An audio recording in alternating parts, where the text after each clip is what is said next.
Alright, so you guys asked. So today I'm going to tell you guys everything that I'll be able to remember that I know about Dragunov. So let's start with the basics. The character introduction, some punishers, and maybe some throws, and then I'll take a cigarette break.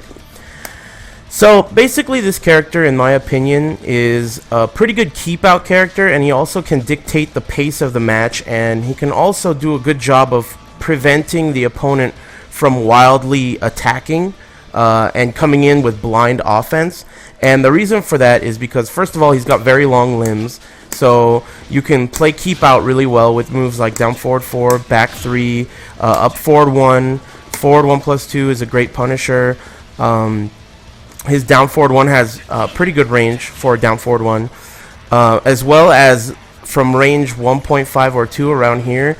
You can always come in with a running 2, and you also have 4-4-3, which is a fantastic homing move that's plus on block.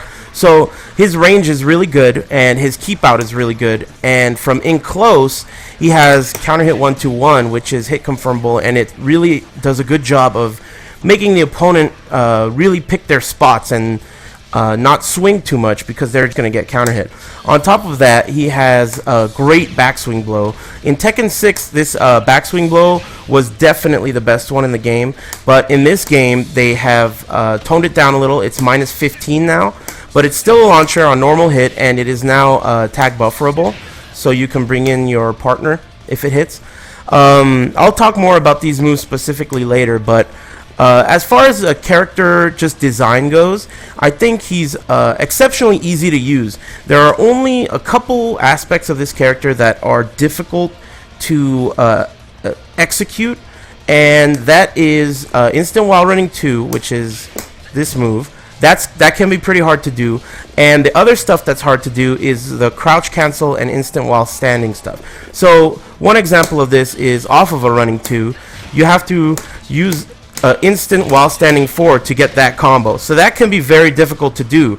And there are other situations where you have to use instant while standing. That's one of them, and that's really difficult to do too. That's even harder than the last one. So that's really tough to do. The other thing that's important is crouch canceling with this character. So this character has a manual low parry, and that puts you in crouch as on top of his sweep needing crouch cancel like that. So these are little things that you need to practice. In Tekken 6, when they first introduced the running 2 counter hit combo like that, when they first introduced it, I was pretty pissed off because I don't like doing hard combos. So in Tekken 5, he was really easy to use. There was nothing hard about him at all. But 6.0, they gave him this combo, and the problem with this combo is basically you have to do that combo. There's no other option. The only other option is this bootlegged down 2 while standing 4 combo that has no bound. So basically, if you don't do the good combo, then you know you're fucking up. So what you have to do is force yourself to learn it. I have shitty execution overall as a player, and I forced myself to learn this combo because if you're going to use the character, you got to do that combo. You got to do all the high damage stuff. But overall, I think he's a pretty solid character. I think a lot of top level players rank him within top 15. I think he's closer to top 20, only because he doesn't have a great low crush. He doesn't have any hop kicks except for a delayed hop kick, and his up forward 4 doesn't give a bound combo. That's all it gives. And his up forward 3 is just only good at the wall. It doesn't do much. I mean, it's decent in open ground, but it doesn't do too much. So I think if he had a hop kick or a low crush that gave a full combo, I think he would most certainly be within the realm of top characters in this game. But without it, I think he's around top 20, around there, in my opinion at least. Especially because he's so simple. There isn't much to him other than just the stuff that's obvious. So I'm hoping that this tutorial doesn't last as long as the other ones because the character is relatively simple. So overall, I mentioned a little earlier that the primary range for this character is around here. The reason for that is because you're at the tip of all his limbs, and you have all these options from this range. And that's really the key. You want to stay at the tip of your sword. I don't know if any of you guys have read the Book of Five Rings, but Musashi, he's always talking about the tip of his sword. That's where you want the opponent, at the very end of the sword. So it gives you enough space to reach, but you're far enough away so that characters with shorter limbs won't be able to reach you. And I'll get more into whiff punishing and stuff like that later, but that's generally the region I like to stay in with this character. Man, we just started and I'm already thirsty. Alright, so let's talk about some punishers. By the way, I was going to prepare for this yesterday, but I decided not to at all. So I'm not prepared whatsoever. We'll see how it goes. For 10 frame punishers, he has 2-1. 2-1 is pretty much like everyone else's 1-2. It's very simple. I think it's plus, if I can remember correctly, 4 on hit, and on block it's whatever. But it has some extensions. 2-1-4 is a low. You can delay it.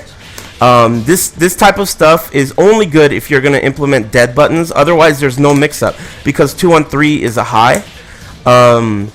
So basically, you have to use dead buttons like 2-1-1, and then they duck, anticipating the 4, and then you can continue your offense. But otherwise, unless you're trying to gimmick someone out with a in a really clutch situation for for the W, it's not really something that you should rely on. 2-1-3, I guess it's worth mentioning that in Tekken 6, this was a good wall carry, but now the way they get knocked away in the air by 2-1-3, it makes it so that they don't stick to the wall very high. They stick to the wall much lower to the ground, so it's a lot harder to get a high wall splat with that move. So now it's almost better to use 1-2-1 or something else to get the high wall splat. Anyway, continuing with 10 frame, he has 1-1. This string is really good because it's 10 frame punish and it's plus 7 on hit. And there is a third hit, which is safe, 1-1-3, that can be delayed, and it is mid. And it's one of those good mids. It's not one of those bullshit, Lars will just go under it with lightning screw types of mids. This is like a solid mid. It also knocks down, and you can delay it, and it'll wall splat. And, it's good to remember because people, if you're punishing with 1-1 every now and then just because it's like clutch and you blocked something that's minus 10, like Wind Godfist. Let's say you block a Wind Godfist and you're not ready to do a 2-1 or whatever. You just mash 1-1 and you get your plus 7, and you can also dead button the third hit, just in case they know what's up. It's a decent 10 frame punish. One thing I should mention though is on block, this string does not jail, so you can duck under the second hit. So just be careful if you're spamming it on block, because even though the third hit is mid, they can easily duck the second hit and launch you before the mid comes out. Let's see. Another 10 frame punish is 1-3. Now 1-3 is the least frames you're going to get, but I think it's the most damage you're going to get for a 10 frame punish. I think it's plus 2, but the good thing about 1-3, and this is better in Tekken Tag 2, is that 1-3-2, on counter hit, the third hit now gives you the same thing as forward 2 on counter hit. That's new. That wasn't in Tekken 6. So if you use that string and you get the counter hit on the third hit, you get a free shoulder. If you are not doing a tutorial, you get a free shoulder. But anyway, you get a free fucking shoulder, I swear. And it does good damage. Let me try it with forward 2 so you can just see what it looks like. Yeah, there you go. It does great damage. And if you hit with that, and they tech roll, let me turn tech roll on.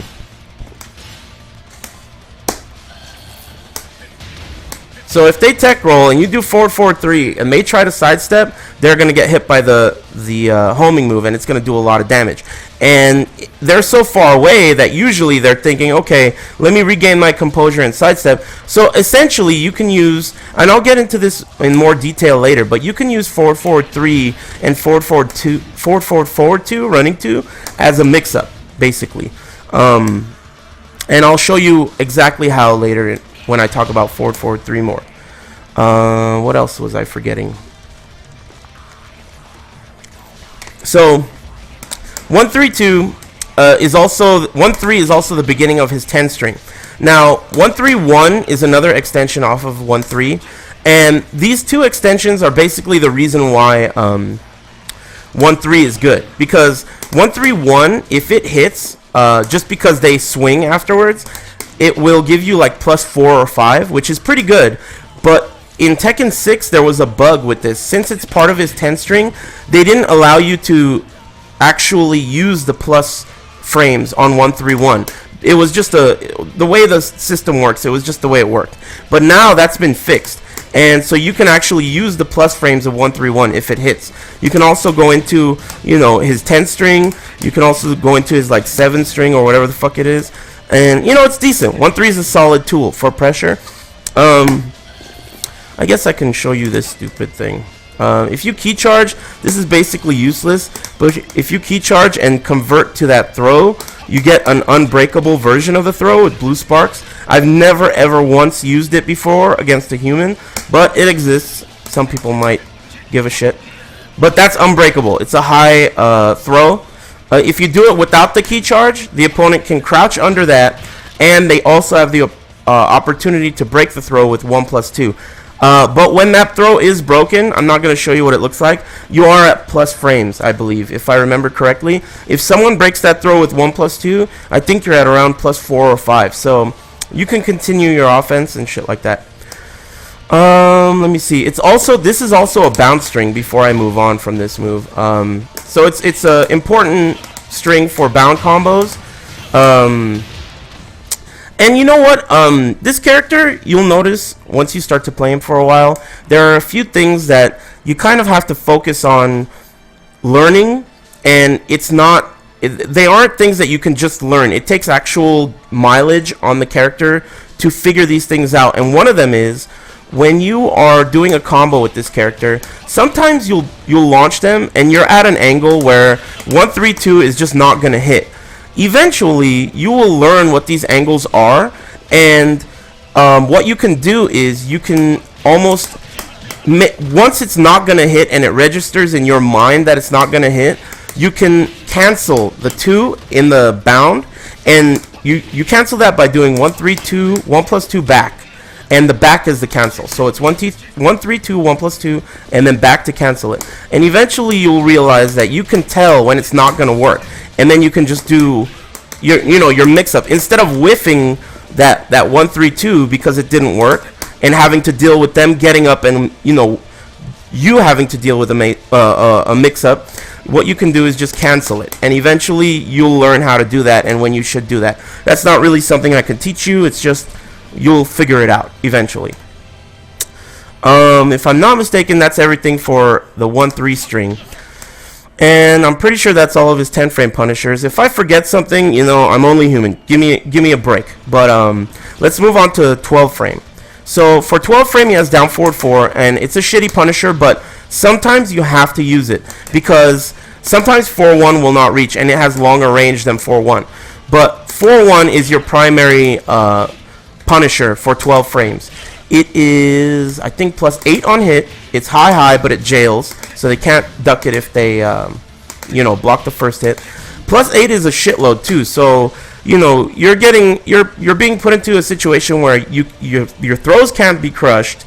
A jab, I believe, can't be crushed, but maybe it can. I don't remember. Yeah, a jab can't be crushed either from that position. So you're doing pretty good if you hit with this. It's not the best. It doesn't have knockdown and shit, but it's pretty good. The damage was reduced from Tekken 6 a little bit, 2 points. It used to be 38. Let's see. For 12 frame, that's it. Basically, you got to deal with your 10 frames and 4-1 for 12. For 13, he has down forward 1, which is pretty shitty. You might as well go with 4-1. For 14, he has forward 4-4, which is the highest damage 14 he has. He also has back 3. And these are, overall, you're going to want to still use 4-1 if you have the option. But there are some moves like Jack's down forward 2 or, I don't know, some other moves that I can't remember right now that you have to punish with back 3 or forward 4-4, depending on the move. Back 3 actually has more range than forward 4-4, and back 3 actually is one of the longest range 14-frame punishers in the game. It's pretty solid for a 14-frame punisher, and it's also a homing move. So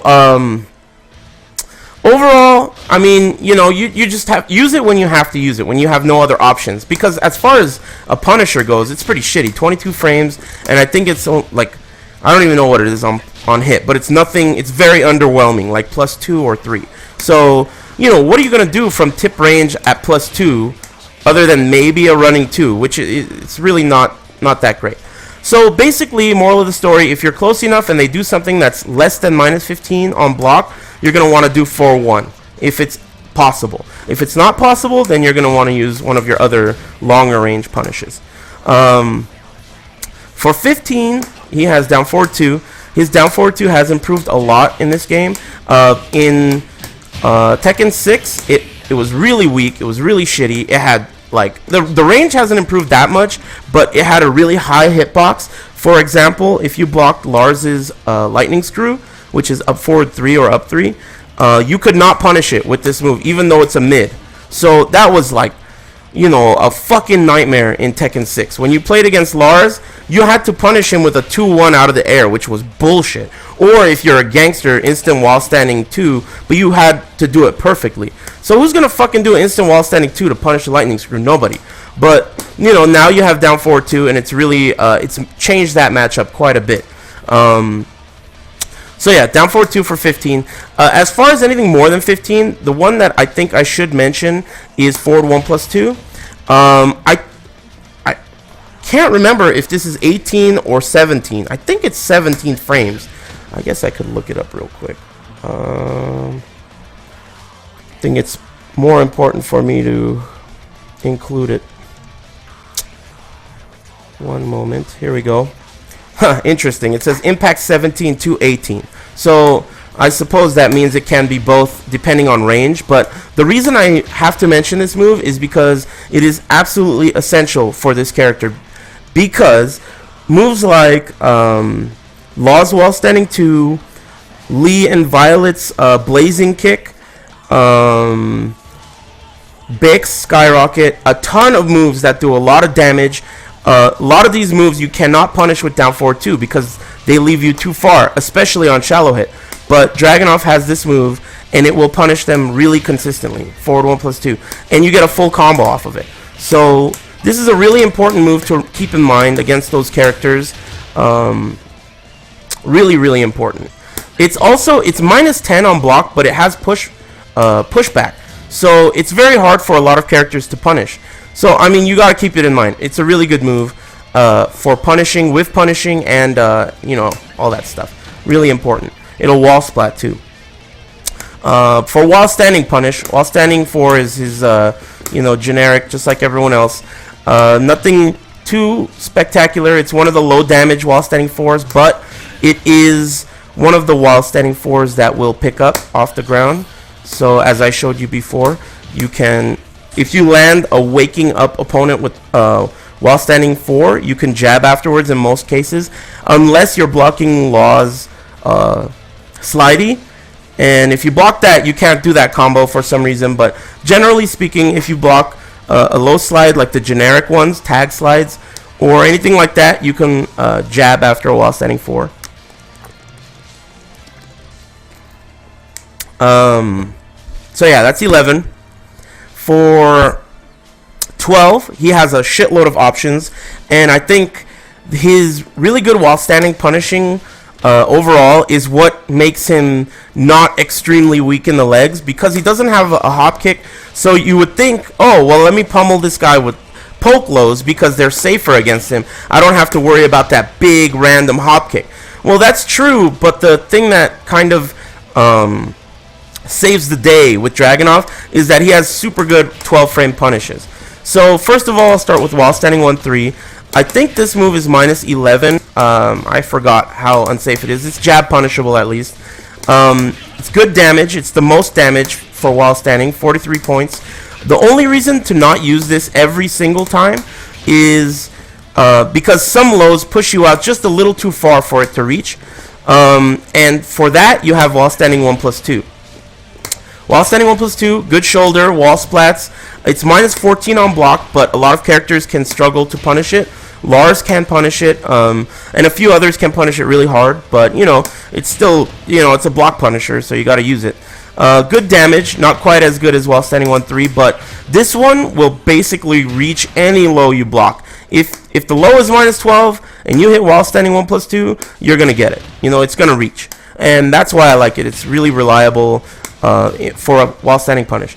The third option he has, which is new to Tekken Tag 2, is while standing 1-2.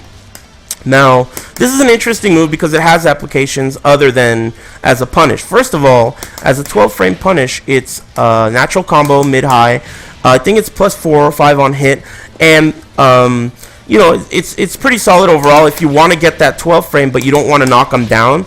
Like maybe you want to go for a throw afterwards to end the round, or yeah, maybe like it's the end of the round, you blocked a -12, but your punish is not going to kill him, so you want to be able to give him a 50-50 for the win. In which case, you don't want to get a knockdown. You want to, you know, maybe you want to do something else, and this is your other option, which I like a lot. The only problem is they can duck under it if they block while standing 1, so you have to be careful. But the added bonus of this move is that the second hit is actually has some tracking. So let's say, how can I show you guys some of this? Basically, I mean, any situation where you're in full crouch and you think the opponent might sidewalk to your left, this is a good option because it'll cover that just in case. But overall, I don't, you know, overuse this too much. It's just something that you should keep in mind. It's also safe. So if they block the second hit, it's pretty... Uh-oh.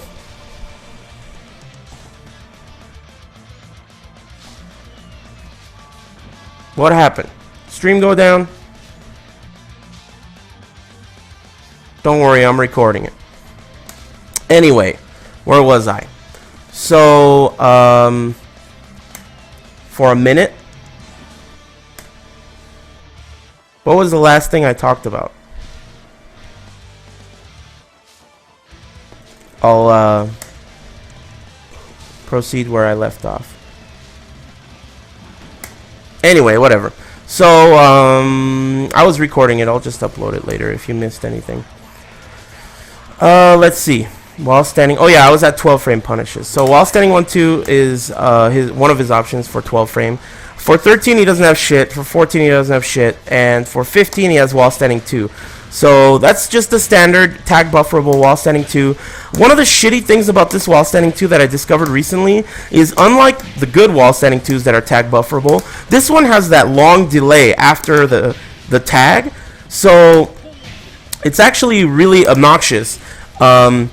Like, let's say, for example, Ganryu or Jin's while standing 2, the animation once you tag is just part of the move. So as soon as the move hits, they're already leaving. What this does is it allows you to do, like, better tag combos, better tag bufferable combos, as well as blocking Law's slidey and then doing while standing 2 to tag buffer and then continuing the combo. Dragunov can't do that, which is kind of annoying, but overall it's -12, you know, standard combo, standard while standing launcher. Not that big of a deal, but important to remember. What else does he have for while standing punishers? I think that's about it. Just pretty basic. The only thing that I think is important is to keep in mind how good his 12-frame punishment is from full crouch. So, you know, keep that in mind. Now, let's see. The next thing I want to talk about now that I got punishment out of the way is his throws. And then after that, I'm going to take a quick break. So, first of all, let's talk about his one throws. His throw game is actually a lot better than most characters. I mean, he's not quite as good as, you know, the Kings or Marduk or whatever, but he does have a lot of options for throws, and some of them are very unique. First of all, his one throw is very unique. It can be tag buffered, so this is a safe way to get out if you want to do that. Secondarily, on hit, other than a tag crash, if you do down 3-4 as quickly as possible, it is guaranteed. No matter what the opponent does, down 3 is going to hit guaranteed. Let me see if I can get that to work correctly. There we go. So if they quick stand, you're going to hit them on the back. If they back roll, you're going to hit them back rolling. So no matter what, they're going to have to deal with that down 3 if you connect with your one throw.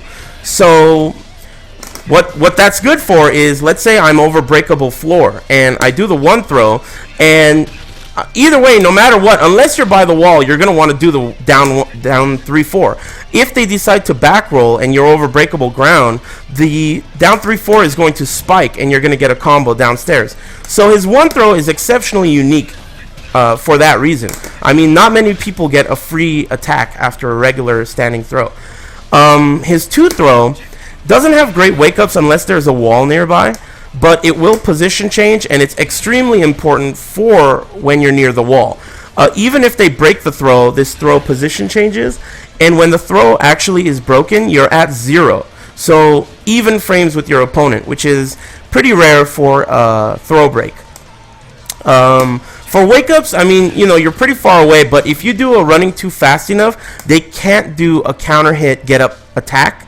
So basically the mix up is you run up and either they're going to stay down to let your running to whiff, and then you could just step on them like a piece of shit, or you can just do the running two to deal with their get up attacks. Because they're tempted to do get up attacks in this position, you know, because they're actually launching get up attacks, knockdown get up attacks. So two throw is pretty good for that.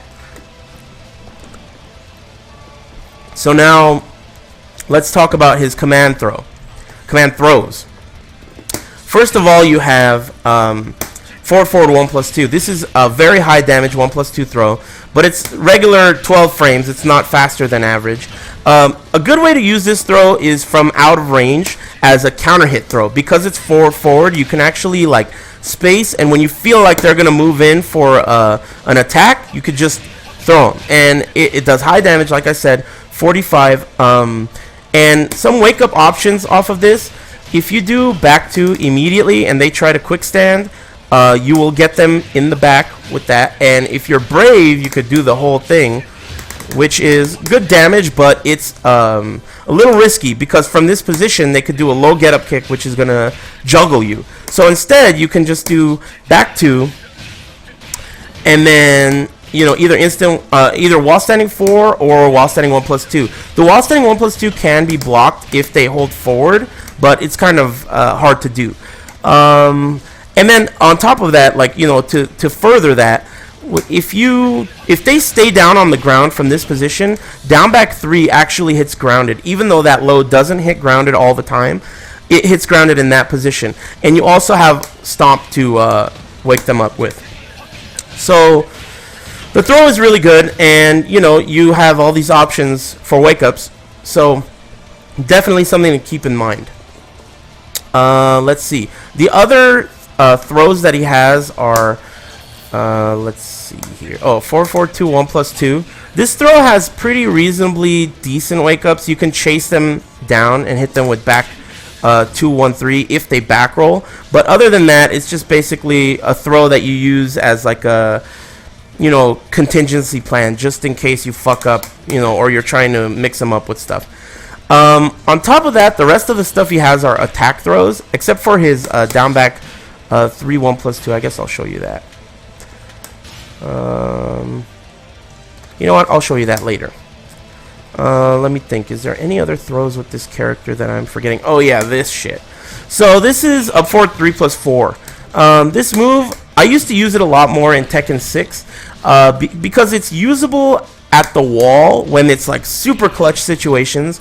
And the good thing about it is if you fuck it up and they duck, you end up on the ground. So you know, it's not that dangerous, and it does good damage, and it does decent wake ups. I think the damage has improved, and the wake ups are decent too. They're back turned as well. But what you can also use this move for is you can do up forward 3+4 if you have rage, and use it as like the way kings use down forward 3+4. So you can use, with the kings, you can use Frankensteiner, and if it doesn't work, the plan B is you can tag crash, you know, in case you're in a pickle. But with this move, you can do the same thing. You can do up forward 3+4. If it connects, good shit. If not, you can tag crash out of there, and you know, it's like a contingency plan.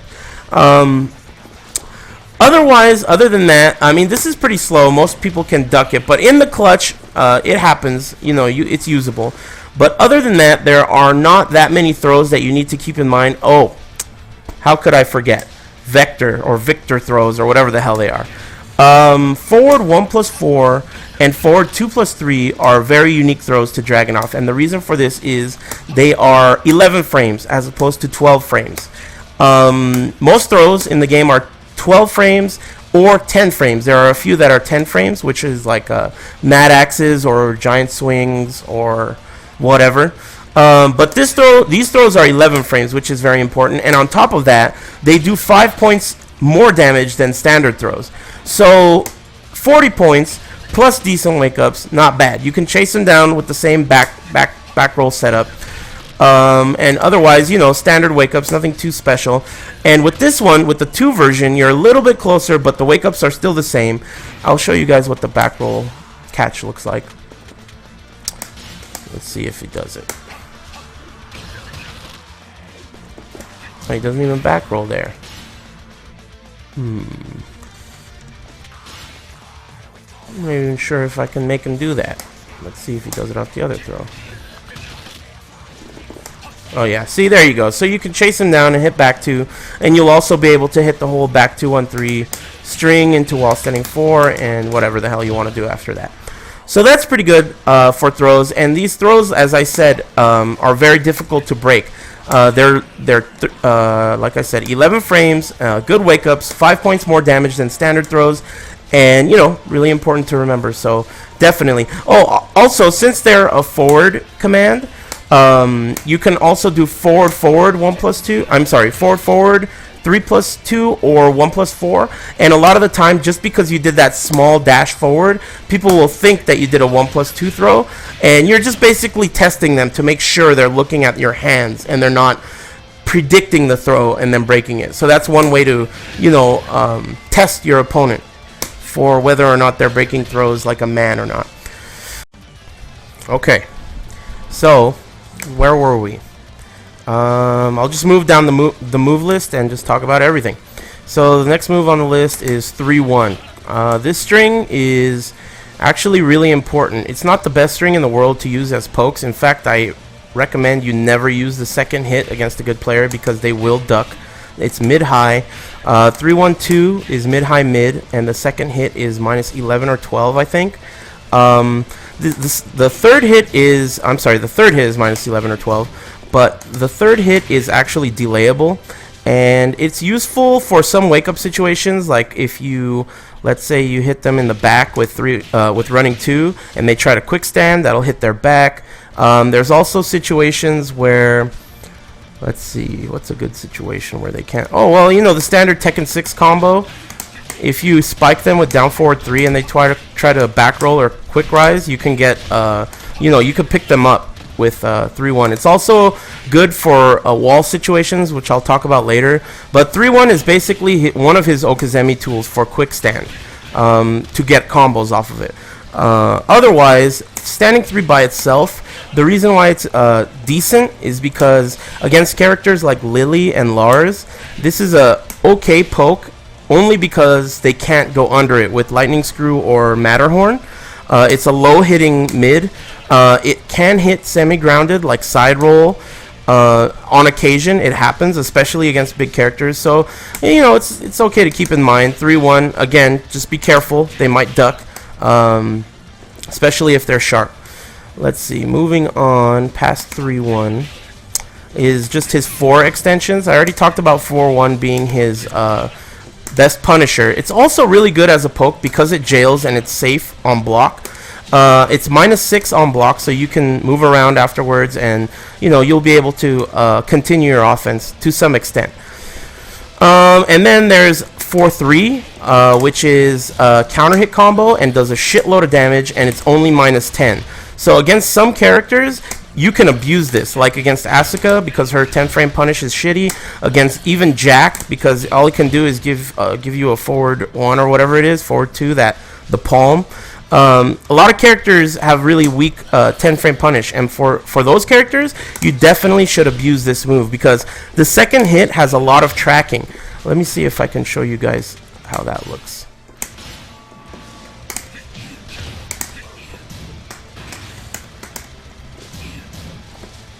The second hit will track you.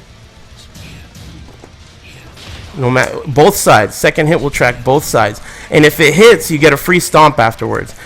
So it's really good to keep that in mind. It's a solid move, counter hit combo. He doesn't have a magic 4 like other characters, despite having really long legs. And he used to have a magic 4 in T5, but they took that away, and now you have to commit. You can't hit confirm this or counter hit confirm it, but you know, it's a really important move, and it does a shitload of damage. I mean, you get the free stomp afterwards, and it's really good. They can, however, tag crash out of that stomp, though. Keep that in mind. Since it's not truly registering as a true combo, they can tag crash. The stomp will still hit, but you will be hit by the tag crash, and the stomp will do reduced damage. So you got to keep that in mind. The other string he has out of his standing 4 is 4-4. This move is actually really important. The second hit is, I think, +1, but it leaves you in crouch. So, leaves the opponent in crouch, I think. Maybe it leaves you as well. Hold on, let me check that.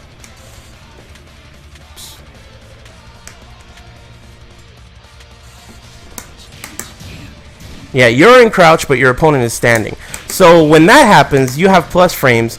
And I forgot to mention, while standing 4, when I talked about it earlier, it does have a unique property that makes it very important for this character. It has good tracking to Dragunov's left from crouch.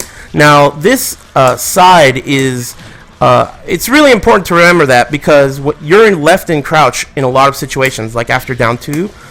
So while standing 4 will track to your left if they decide to sidestep to your left after that. And that applies to standing 4-4 as well. If they try to sidestep to the left while standing 4 will catch them. So you're at plus frames. It does a ton of damage. If they decided to swing and they fucked it up, you get a full combo off of it on counter hit. It's also mid. This is a high mid string. And since you're airborne, if they jab you or whatever, you're just going to be airborne. So it's not that risky either. And it covers a lot of space. So it's really solid. This move, 4-4, is also one of Dragunov's best, what do you call it? Tag assault fillers. Let me see if I could show you a combo with it. Oh, I fucked it up.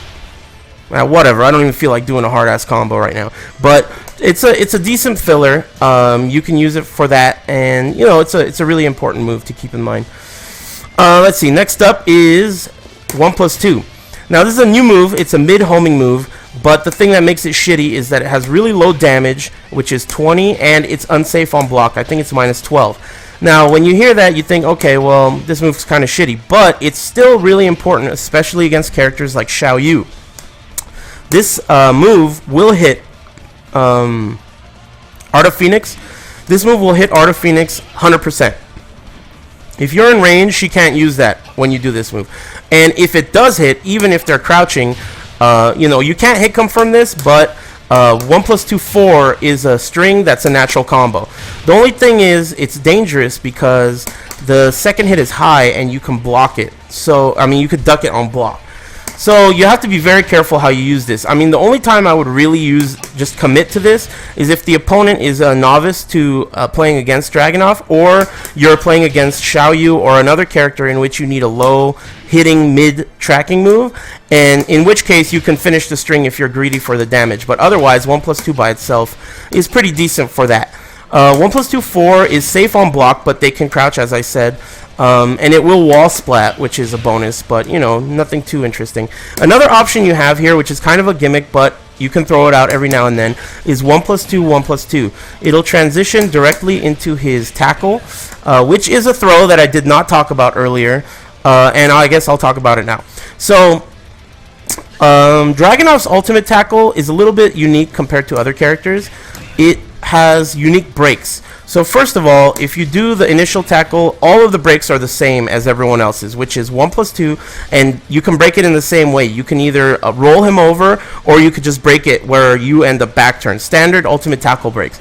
But when you connect with it, you have 3 options. You can either hit them with the 1 option, which looks like that, and it's broken with 1. You can hit them with the 2 option, which looks like that, and it's broken with 2. And you can hit them with the 1+2 option, which is broken by 1+2. The 1+2 does the most damage. It does 40. Now the other ones, the 1 option gives you really good wake ups. They're in the face down, feet towards position, and the 2 option is gonna be the face up feet towards position. But still, you know, as everyone knows, even though you don't intend for it, oftentimes you will end up landing with an ultimate tackle. So it's really important to know how to deal with this situation when it happens. And you know, those are your options. Another thing that they nerfed in this game is, before, when a tackle was broken, it used to be plus frames after the break. But now I think Dragunov is at minus frames. So that's kind of a minor nerf, but nothing too important. Oh yeah, and before I move on, Dragunov has cancels to his tackle. They look pretty cool, and when they first announced them in Tekken 6, I was really excited about them. But the problem is, they look like they're going to be way more evasive than they are. They just aren't as evasive as they look. So you'll get hit. If they're just going to swing, let's say you're going to do 1+2 into tackle, and then you're going to try and do that spin. And if they decided to do like down forward 2 or whatever, it's still going to hit you. You're not going to evade any moves with this. But what you are going to do is you're going to make the opponent go, what the fuck is he doing? And then you can mix them up with stuff. So if you've induced hesitation, you can use that rollover shit to just, you know, fuck with them and just continue your offense. But otherwise, it's really not that important. Let's see what's next.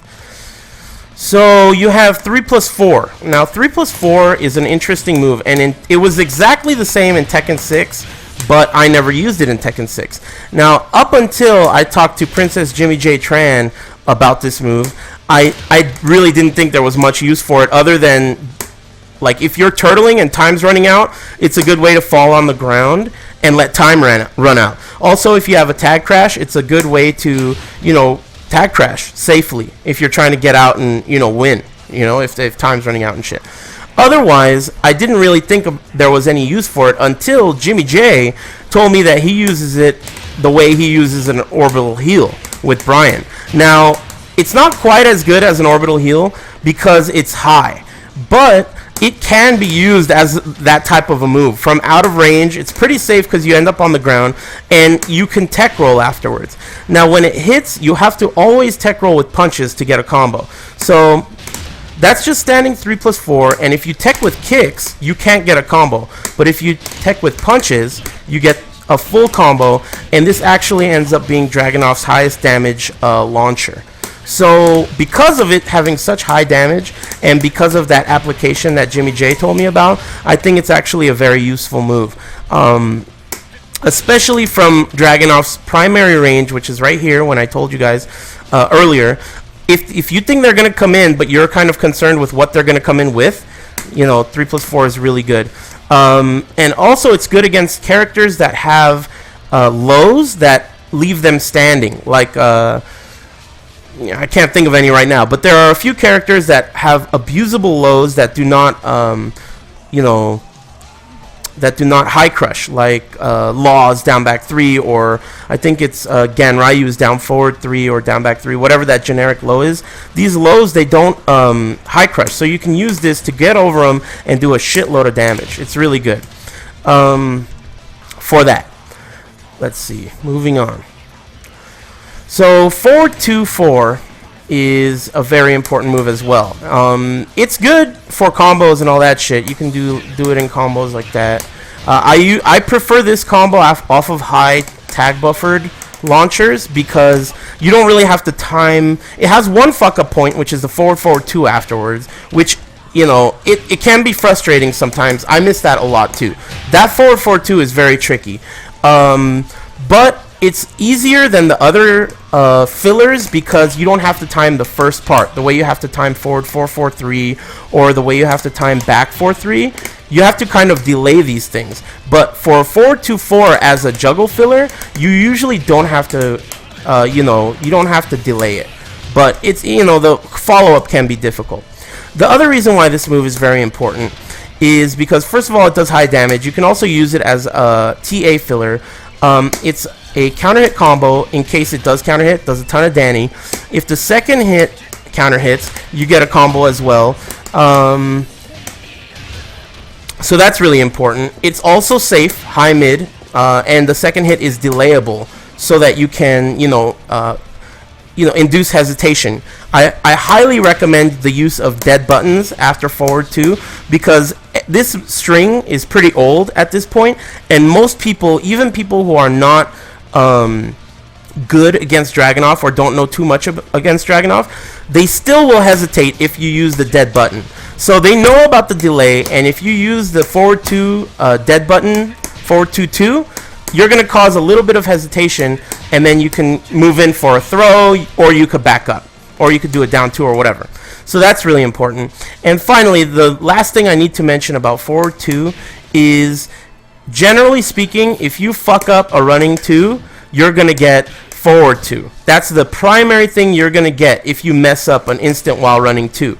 So you have to be prepared to either dead button the second hit or use the delayed hit, because it is really important. What the hell is going on here?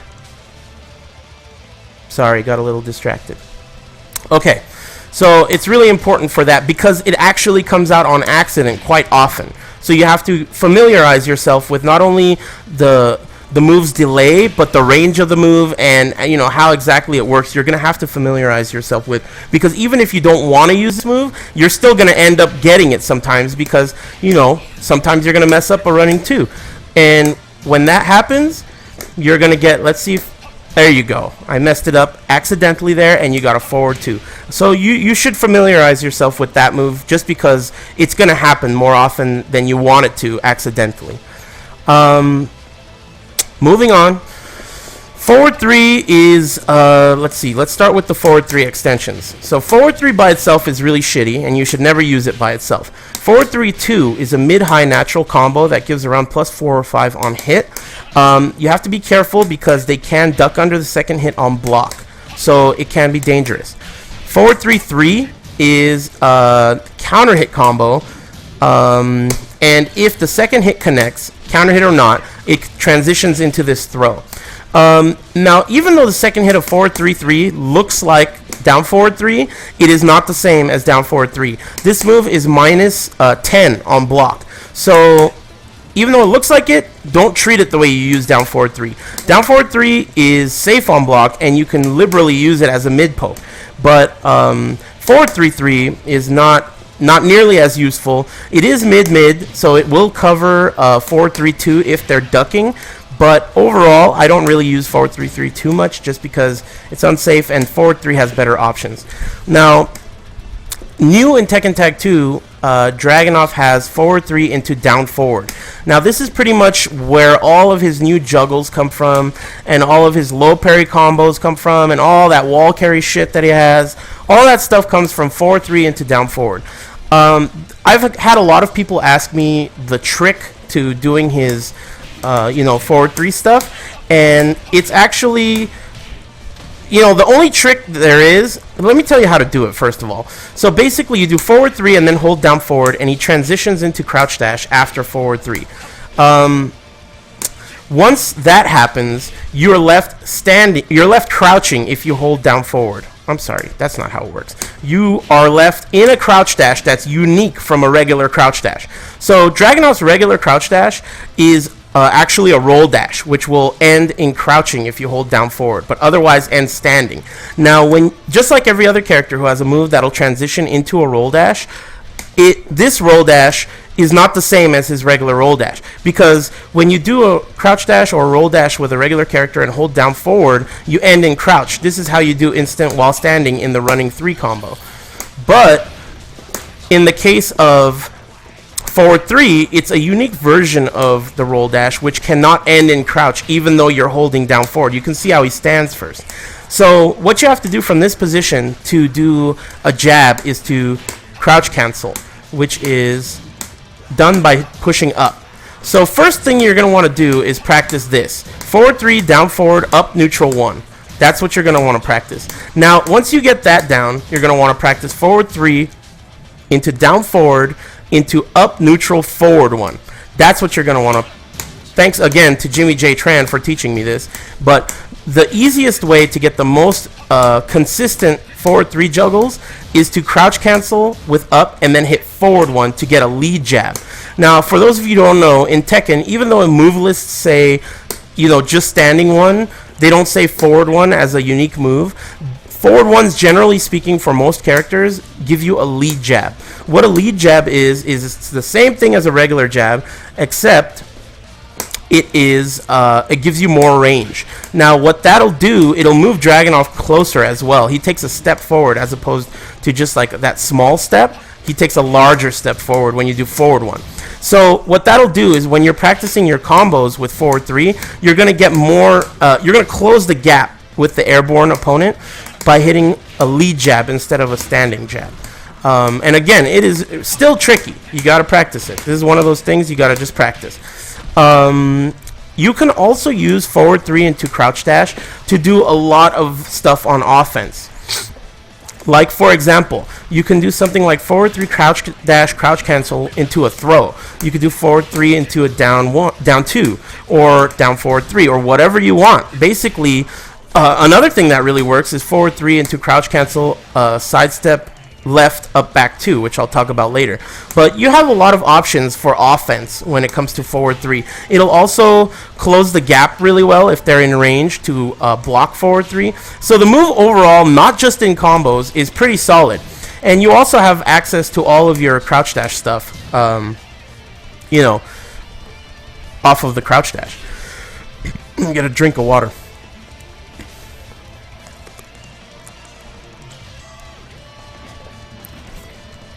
Okay, so that's forward 3 and its transition stuff. I mean, I could talk forever about this move, but I think it's better for you to just experiment with it yourself. Just keep in mind when you're doing combos, you are limited to... You can't use any moves that have a 2 involved unless it's like down forward or something, because Dragunov has a sidestep 2. So if you want to do something like, let's say, you want to do this combo, but afterwards you want to wall carry with the standing 2, you can't do that because he has a sidestep 2, and you're using the sidestep to get out of that manual forward 3 down forward crouch dash. So what you're going to want to do is anything without a 2. So 1-2-1 or, you know, 4-1. 4-1 is an excellent option for a wall carry. Like that. Well, I messed it up, but you get the point. And you know, forward 3 is really important to keep in mind. I mean, I feel like I could talk about this shit forever, but you know, I got other stuff to talk about. So just experiment with it. It's a really solid move, and practice your combos. Let's see, where was I? I talked about forward 4 a little bit earlier as a 14 frame punish, but I'll just go over some of the options off of it. This move is basically Dragunov's primary, what do you call it? Tag assault filler. So let me show you a combo with it real quick.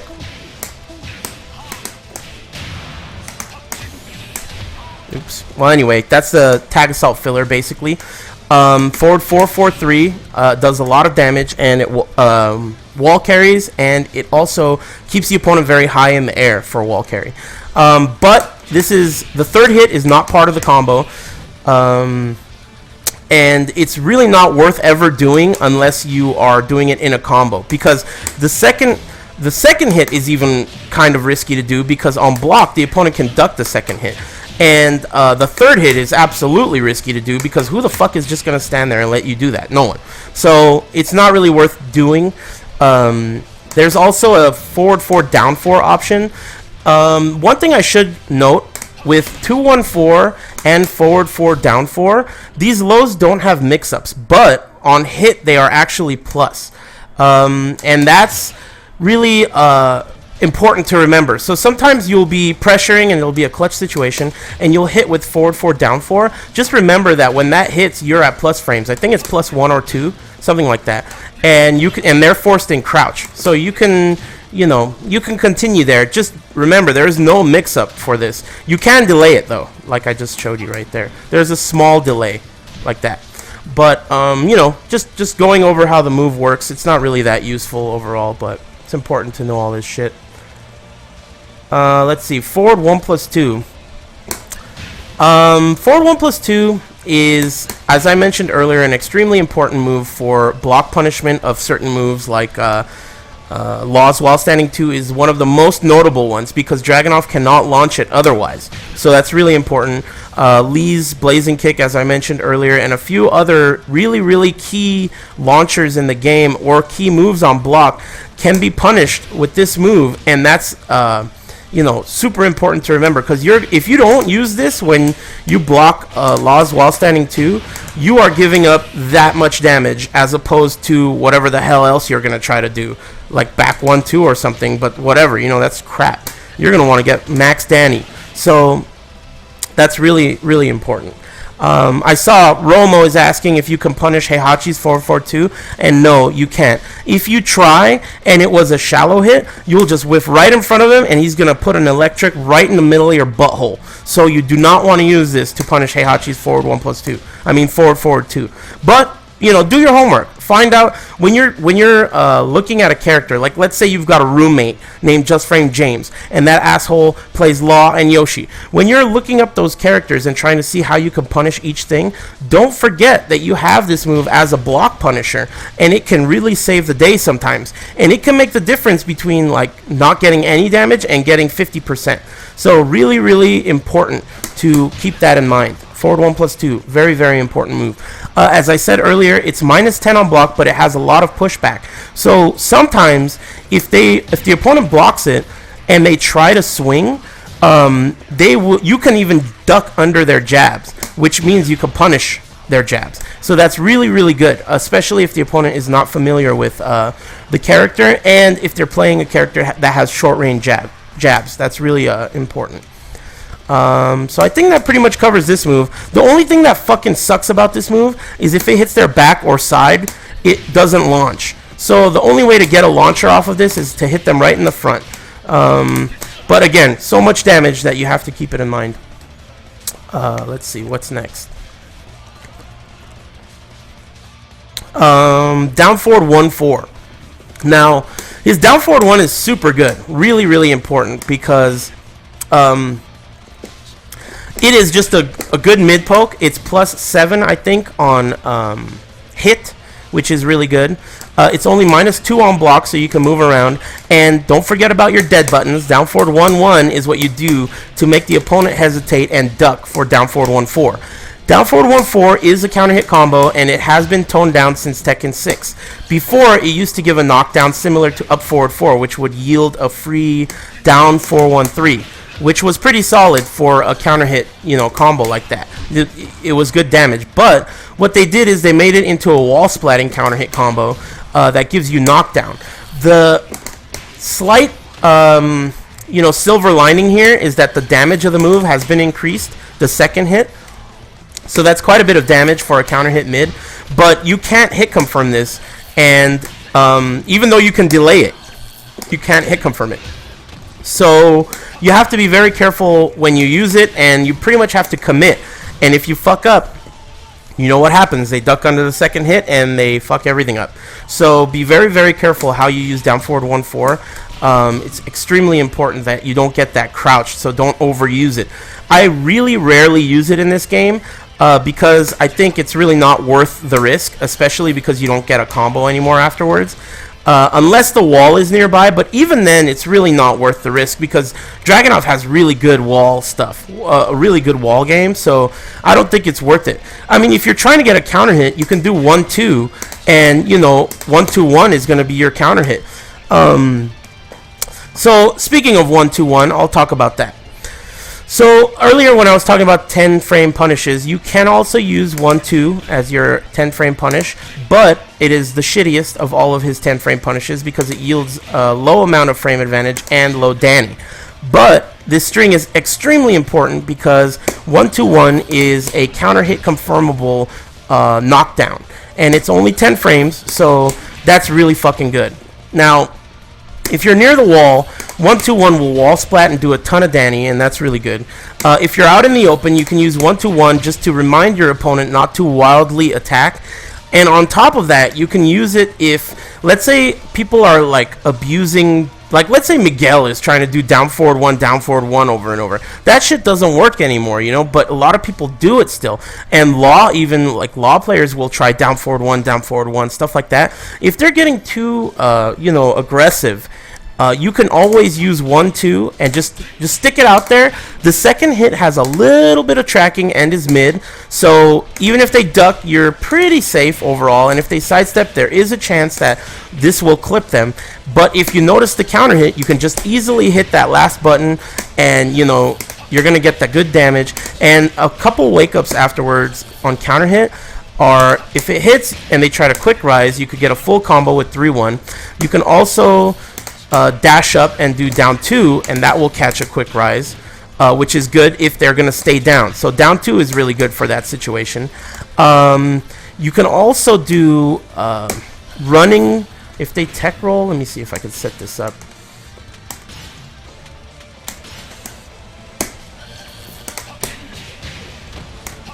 If you do it just right, you can run far enough to get a running 3, but I don't feel like doing it right now. But basically, you could do that. What else? Oh yeah, this move will wall splat, but if you're a little bit far from the wall, maybe like 1 character distance away from the wall, the move will flip the character over, the opponent over, and they'll actually wall splat upside down. It is rare, but when it does happen, be prepared to forward 2, because you can bound them. Even though they're upside down, you could bound them against the wall when that happens. So that's just something to keep in mind when you hit with that. But otherwise, I mean, you know, 1-1 is an extremely important move with this character, and it is one of the signature moves with this character, and it's one of the moves that if you are trying to play this character and you're not using when you can squeeze a counter hit 1 in, the opponent is going to feel as though they can be more aggressive than they actually can be. So it's really difficult for someone to keep the pressure on you when you have a 10-frame counter hit tool like that that's hit confirmable. Hit confirmable means that if you do 1-2 and they did not attack, you can visually see that they did not attack and not do the third hit, making this string safe. But if they did attack, you can see that they attacked and complete the string for the knockdown. So you guys can see why this is one of the most important tools for Dragunov's offense and defense. It's really, really important. And I almost forgot it, so I'm glad I remembered. Anyway, that's the reason I brought that move up, is because it basically takes the place of down forward 1-4. The only thing that down forward 1-4 has over that is that the first hit is mid. So if you are 100% for sure that these guys are going to attack and you need a mid, that's a decent move to use. Otherwise, I would not do it unless you have a really good read that they're going to attack, or you can hear them. You know, that's really important too. Let's see. Where were we? I talked about down forward 2 a little bit. It's -12. You know, it's a standard down forward 2. It launches crouch, which is good. Decent range, lower hitbox. That's an improvement to tag 2. So that's really good. But overall, you know, not too much to talk about. It's your primary sidestep punish, though. So like, let's say you're like setting up, you know, offense. So like, let's say you're hitting them with stuff 4-1, and then you sidestep, and they did something really like quick, like they tried just doing a jab or a down forward 1. This is your sidestep punisher. You have to use this move as a sidestep punisher because it's your only 15-frame launcher from standing, and it's basically what you're going to use for a whiff punisher. If in range, it's always a good choice.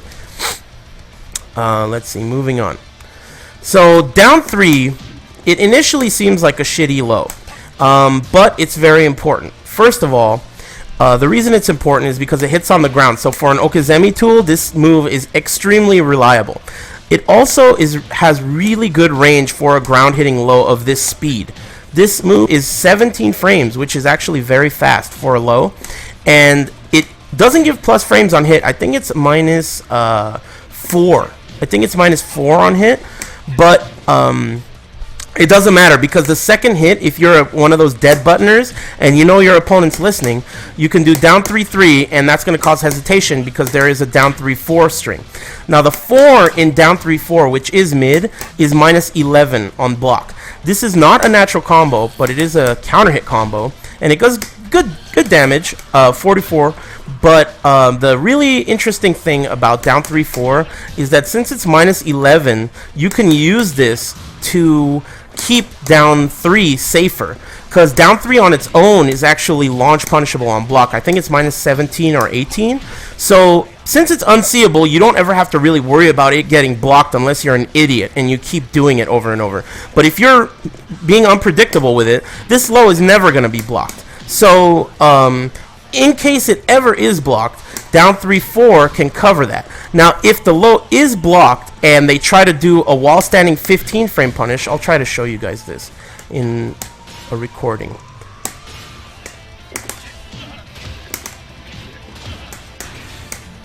Okay, so if I block the first hit, I can interrupt the second hit with a 12 or faster, I think. So that's what happens. 12 frames with the 12 frame while standing will trade with the mid. 11 will beat the mid. However, if you try to launch punish it, which the low is launch punishable on block, you will get counter hit by the second hit, which causes one of those ass flop stuns. Now, from that position, if they don't tech roll, you get a down forward 2 for free. If they do tech roll, you have to just, go with tech roll wake ups. But that's something to remember because you're going to be fucking kicking yourself if you do down 3-4 and they get counter hit by the second hit and they do not tech roll and you just do a jab or something. You're going to be kicking yourself about that. So that's really, one of those things that's very important to remember. Otherwise, because of the dead button, down 3 can be very annoying for your opponent. You can't abuse it, but for Okazemi, it's extremely good, and for finishing off a round, it is just really good, because for Dragunov, when you're trying to kill someone and they're almost dead, his best tools are keep out tools. You just want to stay safe, stay as far as you can, so you're going to want to mix up down forward 4 for the kill versus down 3, because these moves are mid and low from this tip range. Both of them are very, very effective for killing the opponent. Now, if your opponent is aggressive with sidestep and he's about to die, you also have back 3. Now we have a homing move that complements down 3 and down forward 4 from this range. So these 3 moves, they're like buddies. They're the 3 amigos, these 3 moves. And they work really well together. So you should keep them all in mind when you're at this range, especially when you're trying to kill the opponent. So because of all that shit, down 3 is really, really an important move. It may seem like it's not that important, but I highly recommend familiarizing yourself with it. Let's see. I'm starting to lose my fucking voice. Alright.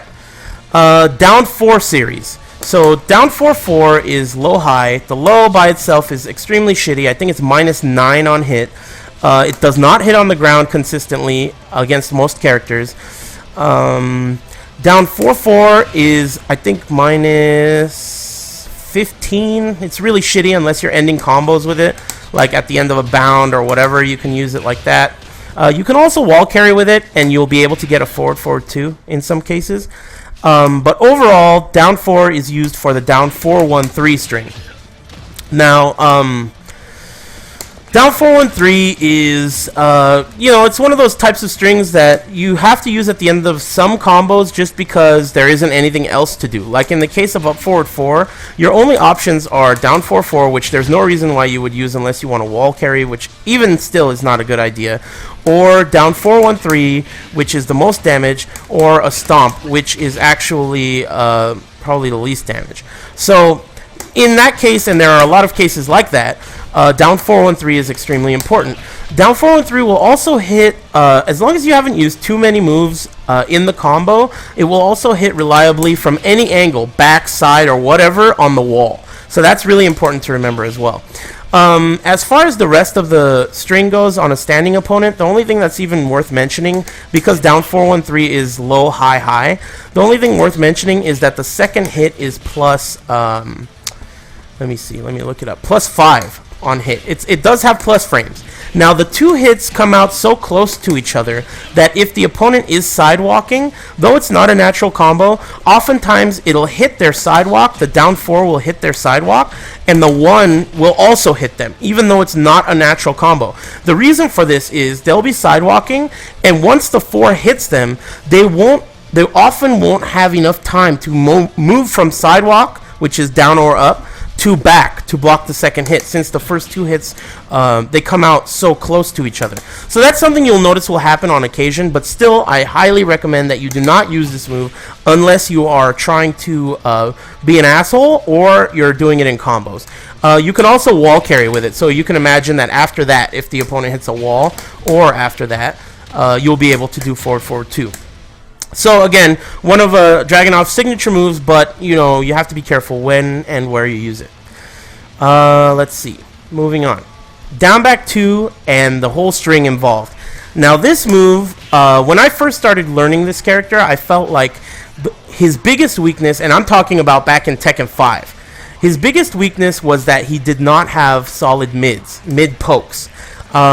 But I started to use this move in Tekken 6 heavily, and it has been improved since Tekken 5. And actually, the person that suggested I start abusing this move is Rain, the Korean player. He actually was a Dragunov user from Tekken 5 to early Tekken 6, and he told me that this move is really abusable, and the reason it's abusable is because the follow-ups afterwards are all delayable, and the last hit of this string is a launcher. Now, to get the combo, you have to do a very difficult follow-up, but I'm telling you, you guys have to practice this shit because it's so much damage that it's really important. So basically, down back 2 is 14 frames, it's mid, and the second hit is hit confirmable even on delay. So if you delay it, it's still possible to hit confirm it.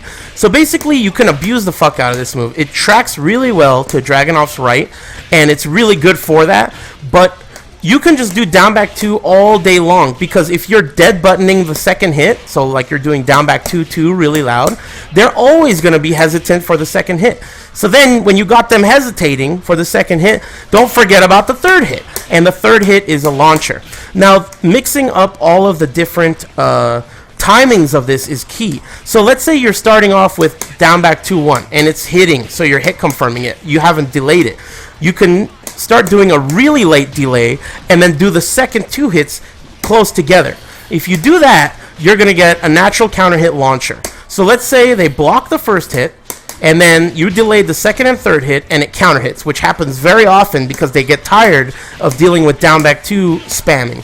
So they get hit by the second and third hit. You're going to want to do an instant while standing 4 by doing a roll dash while standing like that, which is very hard to do, but you have to practice it. And once that happens, you will be able to get a full combo. I'm not going to be able to do it right now, of course, because everyone's watching. There we go. So basically, if that shit counter hits, you're going to get a full combo with instant while standing 4 by using the roll dash like that. So yeah, it's really important. Super good. I mean, I think the last hit is, let me see, the second hit is minus 10 or something on block. No, second hit's minus 12, I think. But the third hit is minus, where's that third hit? Oh, here we go. Second hit's minus 10. I was right. Third hit is minus 14. So you have to be careful against characters like Brian, Paul, or anyone else that has a 14-frame launcher, because you know, you never know when they're going to block it and launch you. And since it's a string, it's basically like holding up a sign saying, hey, just in case I finish this string, remember that you can launch it. So, you know, there are some cases like a shoulder, that's also minus 14, but it's so like explosive that the opponent has to be really clutch or predict it to be able to launch punish it every time in tournament. But this move, most people will be able to launch punish it if they have a 14-frame launcher, because there's 3 hits to it. So it's kind of like preparing them, like, get ready, amigo, you're gonna get a launcher right now. So what you got to do is be really careful how you use this string. It's very similar. I noticed someone in the chat was talking about Rekkas. It's really similar to Yang's Rekkas or Fei Long's Rekkas in the sense that you mix it up. you kind of you just gotta play with the timing of it. That's what's the key. Play with the timing of this string. But you'll notice that it's a really, really beneficial string. All 3 of the hits hit very low to the ground, so you don't got to worry about any of those fucking lightning screwing, Matterhorning pieces of shit. You just play straight up, and it'll work out really well in the end. It's a really, really good move. Good string. Okay, so the last one I'm going to talk about before I take a break is down back 3. Now this move is like extremely important. So in Tekken 6, I thought this move was really shitty.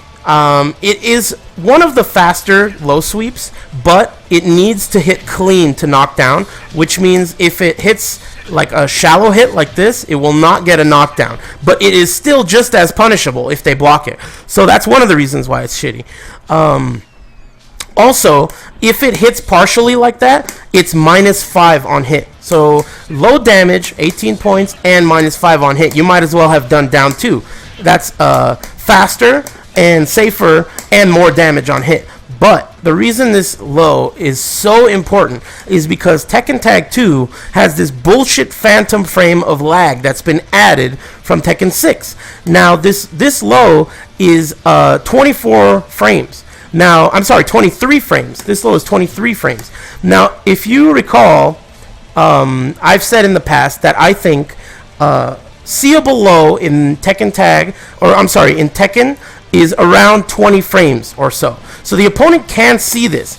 But because of that added frame of lag, I think that the new seeable speed of lows is actually 21 frames. In my opinion. So if a low is approximately 21 frames, it is basically unseeable.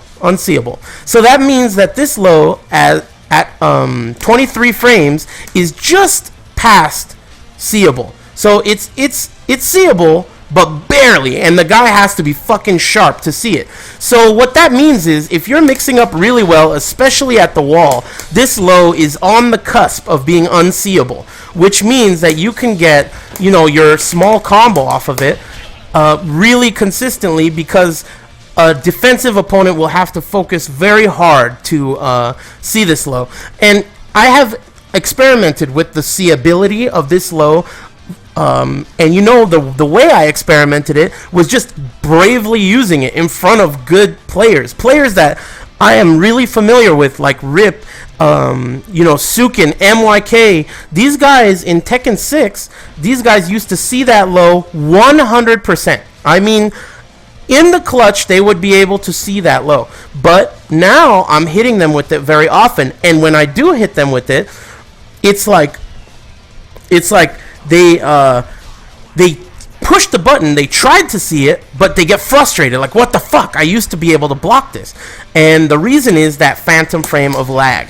That is causing them to be able to block 1 frame later. And you would be surprised how much 1 frame means in this game. It means a shitload.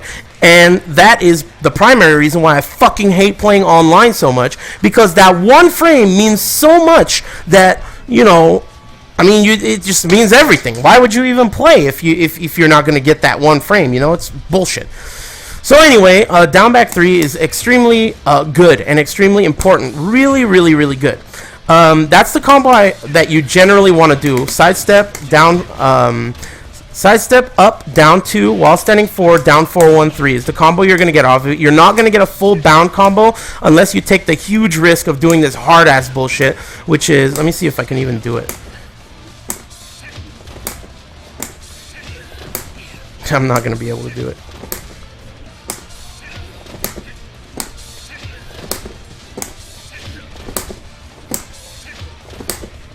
And now I really want to do it.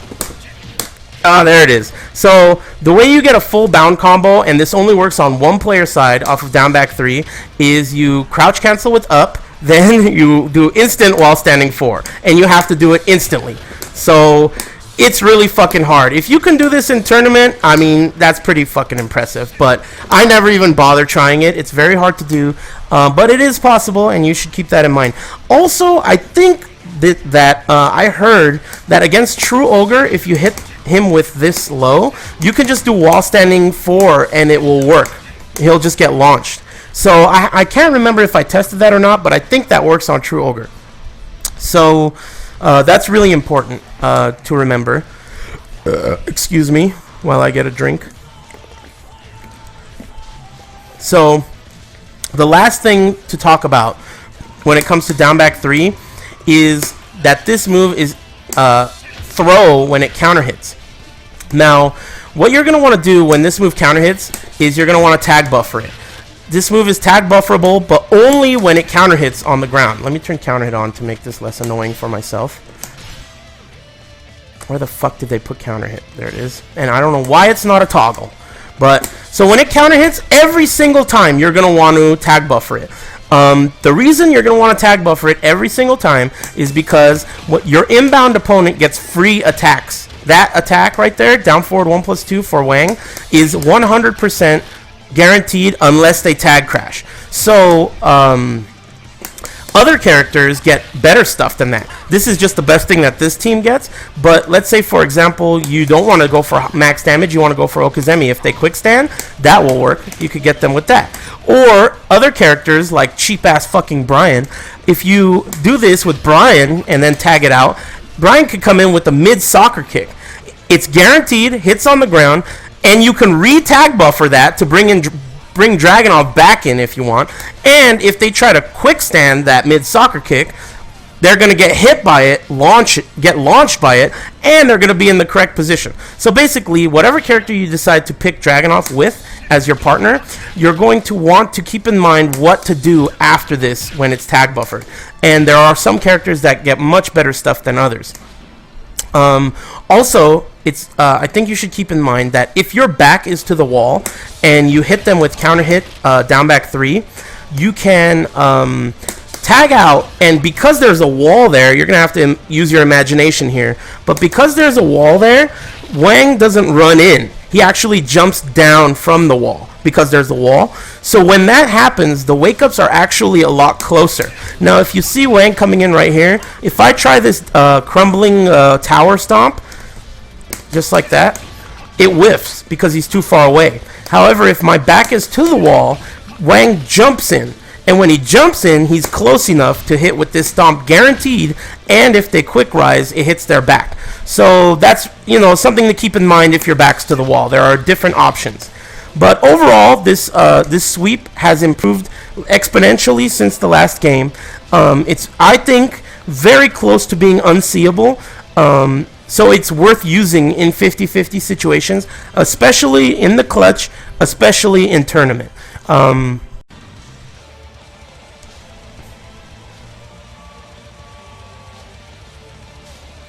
Alright, so where were we? I think the last move I talked about was down back 3, so let's go into back 1-2. I'll turn counter hit off. I don't know why they didn't make this a toggle. Every fucking time I turn on counter hit, I think, why is this not a toggle? I don't understand.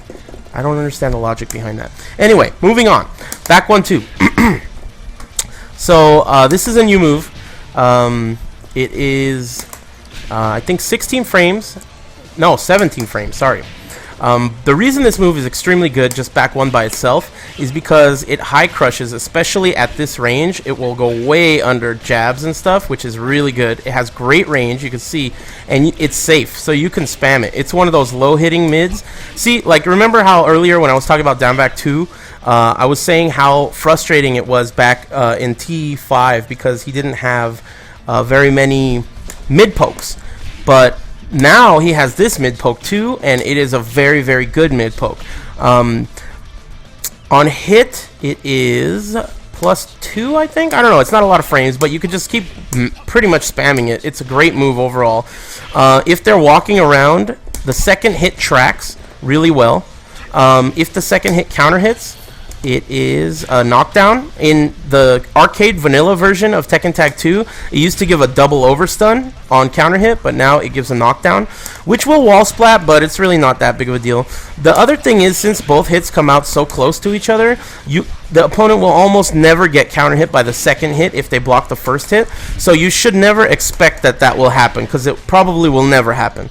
So basically, what you should do is you should only use the second hit if you think the first hit is going to whiff and they're going to try to whiff punish it, or if they're sidestepping and you need it to track. But be careful with the second hit, because the second hit is minus 13 on block, but it's a natural combo, so that's the key. The only problem is you can't hit confirm it. So it's a decent whiff punisher from this range. It's pretty good damage, and if you hit them with two of them, you know, people are not going to like that. Two of them is going to be equal to 84 damage, and if you have rage, I mean, that equals to a shitload of damage. So this is one of those strings that when you have rage, it can really just like ruin your opponent's day, you know. So keep it in mind. It's one of the great new additions that he's gotten. Really important move. Let's see, where are we? Back 2-1 and back 2-1-3. Okay, so back 2 is another one of his decent mid pokes.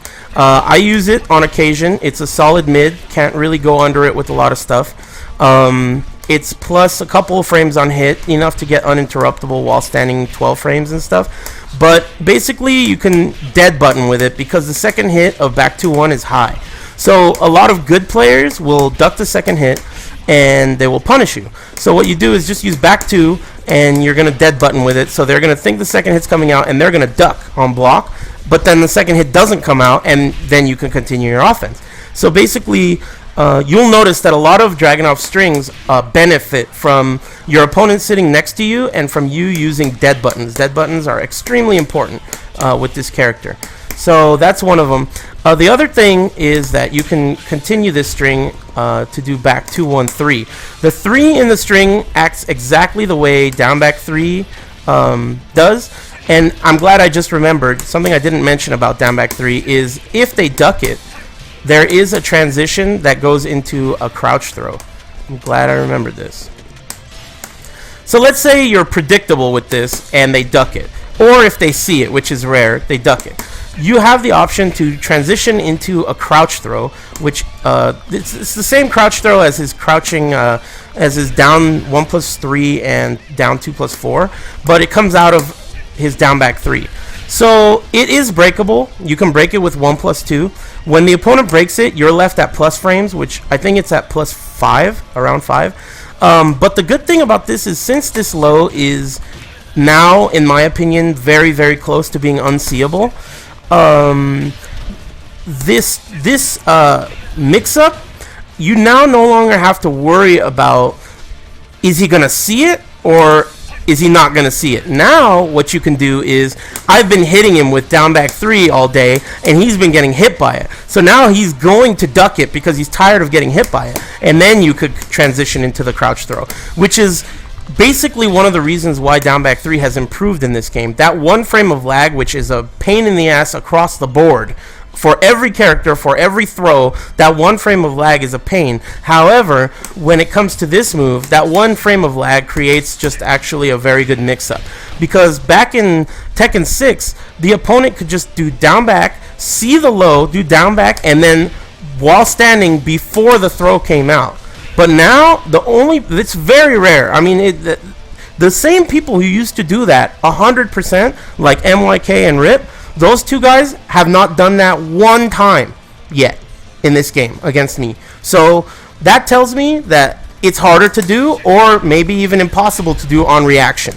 Possibly you could do it if you predict the low, but otherwise I don't think it's very likely to happen on reaction. Anyway, so that's something you have to remember for this low as well. If you happen to end up doing it, the same properties exist as down back 3. But otherwise, it's not really that good. You can use it as a TA filler in some cases for some combos. It's not bad at the wall, I mean. But otherwise, just back 2 is really the key of this string. And then back 2-1 only to keep them, let them keep in mind that there is a high there. There is a high there, and they can duck it. So that's what makes back 2 more valuable. Let's see. What's next? Get some water.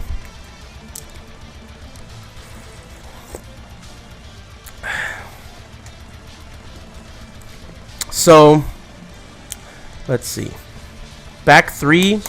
I talked about it earlier as a 14 frame punish, but it's also one of the fastest homing moves in the game at 14 frames. It also has incredibly good range. The only downside to this move is that it doesn't do anything on hit, counter hit, or otherwise. It just will hit, do a small amount of damage, and give you a couple of plus frames, which I think, let me double check it, around +3. Which is not that impressive, especially at the primary range, which is right here. I mean, what are you going to do with +3 frames from this range? Not much. So basically, it's just good to keep your opponent from walking around for no reason. And overall, one of honestly, I think it's a really valuable homing move. Poke. You know, there's nothing wrong with it overall. It is high, but you got to remember that if they're sidewalking, they're not ducking. So it's the same concept as lows. I mean, if a low is fast, unseeable, then if it gets blocked, it's your problem. So if this move gets ducked, I mean, it's basically because the opponent ducked for some reason. If they predicted it, then that you're fucking up. And if they're ducking for no reason, then you can kick the shit out of them for free because they're ducking for no reason. So back 3, really important move. What's next? The back 4 series. So this is the treatment. This move is like the troll move. Basically, let's see. How can I explain this move? Let's start with back 4-3. Back 4-3 is a mid-high natural combo. It does not jail, so the opponent can duck the second hit on block and punish. They can duck the second hit and punish with a delayed hop kick if they're really good. The first person who did that to me was Furumizu in Japan, and then Nobi did it once to me. I've never done it myself, but you can duck the second hit and then delay hop kick. So you have to be very careful with the second hit. The way you're very careful with the second hit is either by just spamming back 2, which is good because it's a back command, so you could just like backdash and keep out with it since you're already backdash canceling. But the best way to mix up back 4-3 is by doing back 4-2. Back 4-2 is mid-mid. If the second hit connects, it's not a natural combo, but if the second hit connects because they are crouching, the third hit will be guaranteed. So the second and third hit are a natural combo. So what that means is if they try to duck under back 4-3, back 4-2-1 will hit. Now that does quite a bit of damage, 42, but the beauty of this move is that on hit it's like +9 or some shit. So +9 is a ton, and that means that you can do whatever you want. And now getting into the third hit, if you do back 4-2 and they block it, they can duck under the third hit. Now, again, the third hit is extremely punishable if they duck. They can once again do a delayed hop kick, which is very slow. So what you're going to want to do to make the third hit safe, and I feel like I do this even when I'm playing online like an idiot, but if the guy's next to you, this is going to be really important. You're going to want to dead button the third hit. And a lot of people will see, like in my matches, even good opponents will allow me to get away with this a few times. And that's not supposed to work because back 4-2, the second hit is minus, let's see, 7. So minus 7 is not that good considering the follow-up I'm doing is 15 frames. But because I'm hitting the third dead button really loud, they're ducking under the third hit and it's not coming, and I'm able to do it over and over again until I do the third hit, and then they either block it or get hit by it. Now if they block the third hit, it's actually plus on block. So that's what makes this move the treatment, basically. If they block this, it's +4 on block, and you can continue pummeling them with the treatment. So that's why this move is so cheap. Now, getting into the reason it's extremely cheap is on counter hit. It's a counter hit combo that does a ton of damage and leaves you at +9. This is all a counter hit combo, and it's hit confirmable. So if you're worried about the high coming out, you can always hit confirm it on counter hit, and the high will never come out accidentally. That's why doing back 4-2 is so good, because you could just abuse this all day long. If you're dead buttoning, they're going to be ducking the third hit, and if it counter hits, you just finish it. A couple of useless options off of this are back 4-2 down, which leaves you crouching. I don't know why they put this in the game. It doesn't really seem very effective to me yet. I haven't really explored with it too much, but I can't really see it being too useful. The other one is back 4-2, 1+2, which takes you into the tackle. It has the same properties as 1+2, 1+2 into the tackle, so I talked about that earlier. But back 4-2-1 is basically when you have rage, this is your rage, like I'm going to make my comeback with this move. Because let me show you how much fucking damage it does on rage. Oh, look, they made toggles for rage, but they didn't make toggles for fucking counter hit. Brilliant. So look, on rage, on counter hit, you're going to get 82 damage when you have rage on counter hit. And it's 82 damage into +9. So basically, you're going to get 82 damage into you're going to kill them. Because when you have rage and you hit them with something like this, I mean, assuming they were a completely full health character, you took almost 50% off and you're going to put them in a really bad situation. For example, let's say you have rage and you hit them with counter hit this shit, and then you do a sweep afterwards. The sweep, as I mentioned, is very hard to see. If you have rage, this sweep combo is going to do, there you go, 78. So you just did 82 plus 78, which is like 150 or some shit. So that's a ton, you know? So, I mean, you know, basically this is one of your comeback tools with rage. That's really important. So, let's turn that shit off.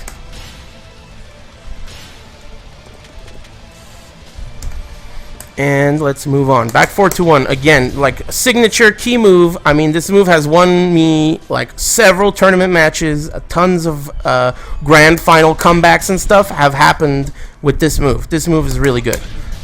Very important. Let's see. Moving on. I already talked about back 4-3. And now I will talk about this move. Back 1+2. This is a bound move. Let me see if I can show an example of it. So yeah, there you go. It's a bound move. The only time you really use it as a bound move is at the wall, though, when you wall splat, like a heavy wall splat with up forward 3 or back 4-3.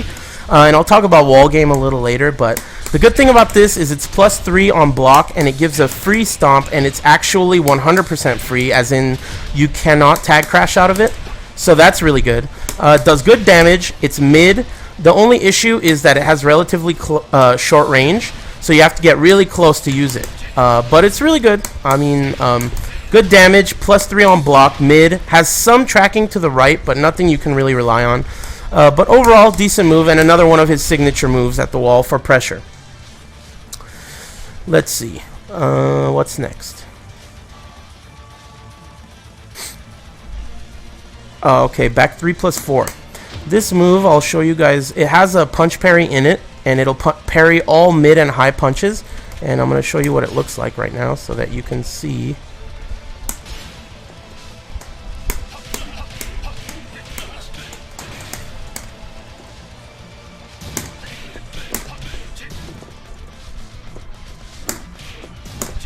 There you go. So it'll punch parry all mid and high punches, and you get that combo afterwards. If the wall is to Dragunov's left, you get an instant wall standing 4 into a full combo off of this.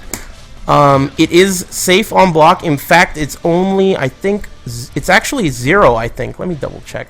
I think they toned it down. Before it was 0 on block, now it's -2 on block. But still really good. It's slow, so you have to be careful, and it is high. So you have to be careful about how you use it. But the punch parry is pretty reliable and not that hard to do. So I do, on occasion, use it as a punch parry, just when I know they're going to jab. It's also important to remember that this punch parry is, there's nothing they could do about it once it parries. So, you know, it's unchickenable, and, you know, it's going to do guaranteed damage, which is really good. But, I mean, you can't abuse it. It's just a move. You know, remember that it's there when you need a punch parry, and don't get too crazy with it. Let's see. Back 2+3 is his unblockable. I never ever use it unless it's at the end of a long balcony break combo. But the one thing that I can say that has changed with this move is that it used to knock down in a different way, and it used to wall splat from a mile away. That has changed. It now knocks down in that way. I believe you can hold back to roll away. So who gives a shit? This move is, you know, it's not really, I don't really use it. I guess you could use it. It has some evasive properties, but it's really high risk, and I don't know, not enough damage to be worth it, in my opinion. Let's see. What's next? Oh, one of my favorites. Up back 2.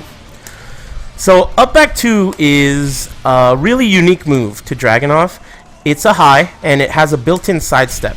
The move itself on hit, let's see how much frames it is. I don't remember all this shit by heart. Up back 2 on hit is +9, and the reason it is so good and unique in my opinion is that since it's +9, so okay, in Tekken an opponent reacts, in as far as frame data goes, the opponent reacts differently on their back. So let's say Dragunov's 1-1 is +7 on hit when it hits the front. If you hit their back with it, it's more like not plus at all. It's more like +1 to -1. So that's just the way the game works when you hit the opponent on the back with a move. The frame data gets altered. However, if the move has a unique hit stun, like these eye gouge moves and like this move, you see how those moves have a unique hit stun? Moves like this, they maintain their frame data no matter how you hit the opponent. So if you hit their back, side, whatever, it's still +9. Now, +9 means that you get a free down forward 2 if it hits their back. So what you want to do, basically, is, let's see if I can set this up to show you guys how it works. I don't think I can without another person here. But basically, what you're going to want to do is, let's say you get knocked down. Oh, actually, I probably can. Let's see if I could do it.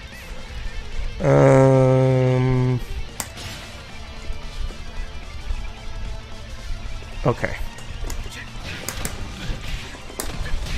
Okay, let's see if that works. So if you get hit by something, and then you get knocked down, if you tech roll, that didn't work. But basically, in the case that you get knocked down and you tech roll, and the opponent tries to chase you down with wake-ups, what you can do is you can get knocked down, tech roll left, sidestep left, and then do up back 2. And a lot of the time what that'll do is their attempt at a tech roll wake-up will whiff, and you will get up back 2 to hit their side like that. Now when it does, you get a free down forward 2. If they attack, it'll straighten them out, and you'll get a normal down forward 2 combo.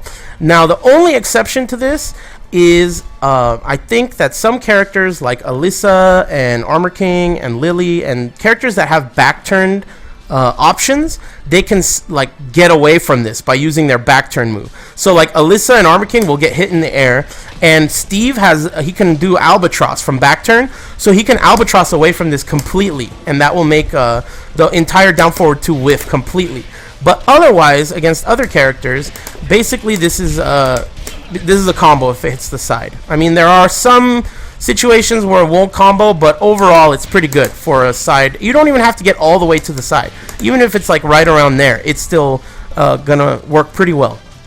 So for that reason, I think sidestep left after a tech roll, sidestep left up back 2 is really good. It can get all the way to your opponent's back and get a free launcher, and it also psychologically affects them because it's kind of tricky. They were like, what the fuck, you know, why did that hit? I did something, what's going on, you know? So it works on occasion. So let's see, moving on. Oh, I forgot to mention that if this move counter hits, you get a full combo. So that's pretty good too. Let's see, what else? Where are we? Up forward 1 is his old back one, but because they gave him that new back one, up forward 1 is the new animation. Let me double check something real quick, if you'll excuse me. Okay. So up forward 1 is the new command for his old back one. This move has gotten a little worse because of the command for it. You can imagine that up forward commands in the situations where you want to use this, like when you're backdashing to keep out, is kind of hard to do, and it's possible that you'll mess it up. So for that reason, because of the fuck up factor of this move, the increased fuck up factor, I use it a little bit less for keep out and a little bit more for just a long range counter hit tool. The range is absurd on it, and it actually has slight tracking to the left, and you can remember that when you're in crouch, because it's up forward, you now have access to this from crouch. So it's pretty decent. On counter hit, you get this Steve counter hit back 1 looking kind of animation, and from there you could just do a standard combo. Good damage, but nothing, you know, too crazy. But it's an added benefit to this great keep out move. The other thing that is important to note for this move is that it is plus 7 to 9, I think. Well, let me see. Up forward. Yeah, I think it's plus 9, actually. This is plus 9 on hit. So if you do hit with it from long range, it's enough frames to do a running 2 and not have to worry too much about getting counter hit by anything. You can still get counter hit because a running 2, if done perfectly, I think is 18 frames, but nobody's going to do it perfectly, so you're going to get it around 20 frames, and if it's around 20 frames, then you're going to get counter hit by anything 11 frames or faster. So for that reason, you got to be careful, but it's, you know, decent. Afterwards, you can, sometimes there's enough room, and sometimes you can squeeze a running 2 in there and keep the offense going. Let's see. Next up is up forward 4. This is one of the most important moves for this character because he does not have hop kick. So this is your basic, low crush. This is what you're going to use. It's relatively reliable for mid. Some characters can go under it, which really fucking grinds my gears so much when that happens, because overall it's a relatively low hitting mid, but it happens. And when it happens, you know I'm going to be fucking pissed, but it happens, so be careful. When you do something like down 2 that leaves you in crouch, you can use up forward 4 to kind of track a sidestep to my left, so to the opponent's right. But the problem is that if they sidewalk, like legit, like predict that you're going to do this and sidewalk, they can get around it. So you have to be really careful how you use it. It is sidewalkable to both sides, but it also has some phantom tracking. Sometimes I've seen it hit behind Dragunov. So basically, the moral of the story is it can give you some bonus tracking on occasion, but you shouldn't use it counting on the tracking of the move. You should use it to deal with lows and low pokes when you don't feel like ducking. That's what it's basically for. If it hits, you get down 4-1-3 for free. If there's a breakable floor underneath, you get down 3-4, and then the floor will break, and then you get a combo underneath. You can also get a stomp for that if you choose, but it's less damage. But another important thing to remember is that if the wall is to Dragunov's right side, and you hit with this, you get instant wall standing 4 into a jab for a full combo. So near the wall, this is a mid-safe, low-crushing launcher if you position yourself at the wall correctly. So that's really good. That's up forward 4. He has this shitty-ass move up forward 2, which I think is complete trash and has never been worth using whatsoever. But I'll talk about it. It's -4 on block, and it's plus 7 to 9, leaving them in crouch on hit. The damage is very weak. It's very slow. It's extremely linear. It does not hit on the ground. It's super shitty, and you should never use it. On counter hit, it does that, which is cool, I guess. That reminds me, interesting, because I didn't know. This has always had this animation, but they recently gave this animation in Tekken Tag 2 to Bake's up forward 2, and Bake gets a crouch dash while standing 4-4 afterwards. But that has nothing to do with Dragunov, other than the fact that I haven't tested to see if anything is free after this other than a stomp, but I highly doubt anything is free. So basically that move sucks. There's no reason to use it over up forward 4, because up forward 4 is faster and it yields a normal hit combo, small combo, rather than needing a counter hit. So forget this move. I may even edit it out. It's so shitty. I've never done it on purpose once in my life. It sucks. Let's see, what's next? Up forward 3+4 I talked about earlier. It's only good in the clutchiest of moments when the opponent is extremely scared and you're trying to kill him. It does decent damage and decent wake-ups, and it's unbreakable, but it's high. It does not high crush, even though it looks like it does. It does not reliably high crush. And, you have to be careful how you use it. But again, on rare occasion, it is useful. Let's see, what's next? So, next up is forward 2.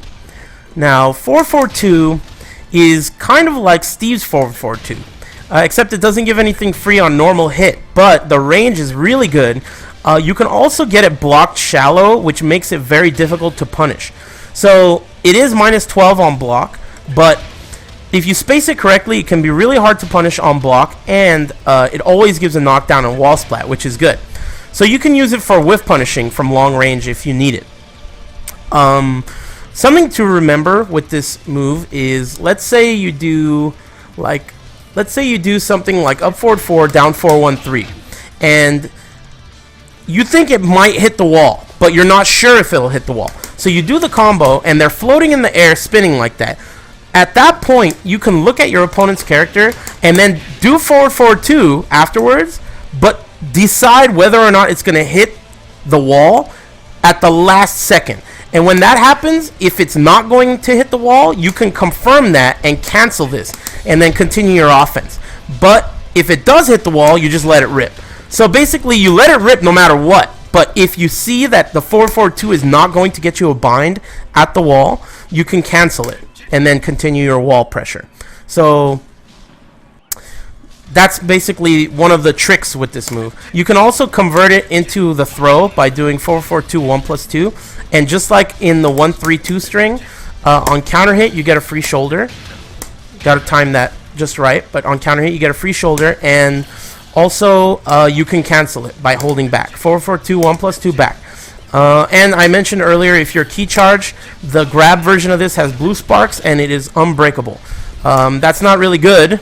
It's just, it exists. I don't know why, but it exists. So basically, if you're key charge, this is a high unblockable. That turns into a throw. Alright. So let's see. My voice has only got a few hours left in it. Where were we? Forward, forward 3. Now, forward, forward 3 is a really important move, and there is kind of a buggy, weird thing about it. Because, so let's use the example of forward, forward 4, right? Or forward, forward 2, since I've already talked about it. So forward, forward 2, well, that's not a good example. Let's try forward, forward 4. So forward, forward 4, because it's a forward, forward motion, if you do forward, forward, forward, you're not going to get that move, because even if you do forward, forward and hold it and run a little bit, you're going to end up with a running 3, like a running 4 like that. But running 3, I mean, forward, forward 3, you can actually run a little bit and still get it. So basically, you can see how he's taking that extra step. There's a lot of flowers on the screen, so you'll have to excuse that. But compared to like a dash up forward, forward move, it gives you the opportunity to begin running for a moment before you hit 3. Now, the reason that's good is because you have running 2. That's standard for Dragunov. It's like one of his most important moves, and basically every Dragunov player is going to be abusing it. But from this range, running 2 is sidewalkable. So when they're sidewalking, you can make running 3 look like a running 2 by taking that extra step. So they're going to be sidewalking it, and in order to sidewalk running 2, you really have to commit to a big-ass sidewalk. So when they're committing to that big-ass sidewalk, you're going to hit them with that big-ass homing move that does 47 points, and they're going to remember it. And when they remember it, next time, they're not going to be so quick to try sidewalking a running 2. So that is really, really good for that. It's this move is +3 on block. It's a high homing move that's +3 on block, which is really good. It has fantastic range, really, really good range. And near the wall, it's just exceptionally good too. So keep it in mind, really, really great move. You also end most of your juggles with this because it's one of his highest damaging single hit moves. So you're going to do like whatever combo you do, and you're going to do your TA filler, and 9 times out of 10, if you've used a lot of hits at the end of your combo, you're going to end it with forward, forward 3.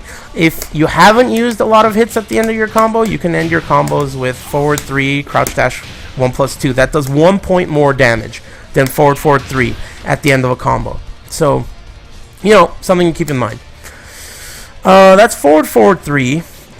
Now we could talk about forward, forward 4. So forward, forward 4 is a solid ground hitting long range move. That's what I use it for. It also kind of looks like something that the opponent wants to duck for sometimes, so they'll just duck for no reason. But it does hit on the ground. It's one of the higher damaging ground hitting moves he has, though it's not the highest. Stomp does more. But, you know, it's important to remember that it's one of your options when you're approaching that hits on the ground. On counter hit, you get wall standing 4 into a full combo. So it's pretty good overall, and it's safe. Safe is good. So it's mid, safe, and hits on the ground. That's very, very good. The only thing is it's slow and it's linear. In Tekken 5 DR, this move used to actually low crush and high crush at the same time. But they took that away in Tekken 6. And now it just like randomly will high crush, but it's not reliable. So you can't just use it to get in while high crushing. It doesn't work that way anymore. It used to work that way, but that's one of the biggest nerfs I think Dragunov has ever received. This being... this no longer crushing is one of the biggest nerfs he's ever gotten, in my opinion. Because before, you could use it as a Okizeme tool, and it would beat low get-up kicks. So... that was sick, you know, but now, you know, you can't use it that way. So, you know, that's kind of whack. But 444 is pretty good overall. On hit, it is, let's see, +3, opponent left in crouch. And on block, it's only -1, so you can sidestep and continue your offense or whatever the hell you want to do. Just remember, it leaves you in crouch afterwards, so you can't quite do anything you want. The next move I'm going to talk about before I take another break is my favorite move with Dragunov, and that's backswing blow. This move is, let me see how I can describe this move. Let me put it this way.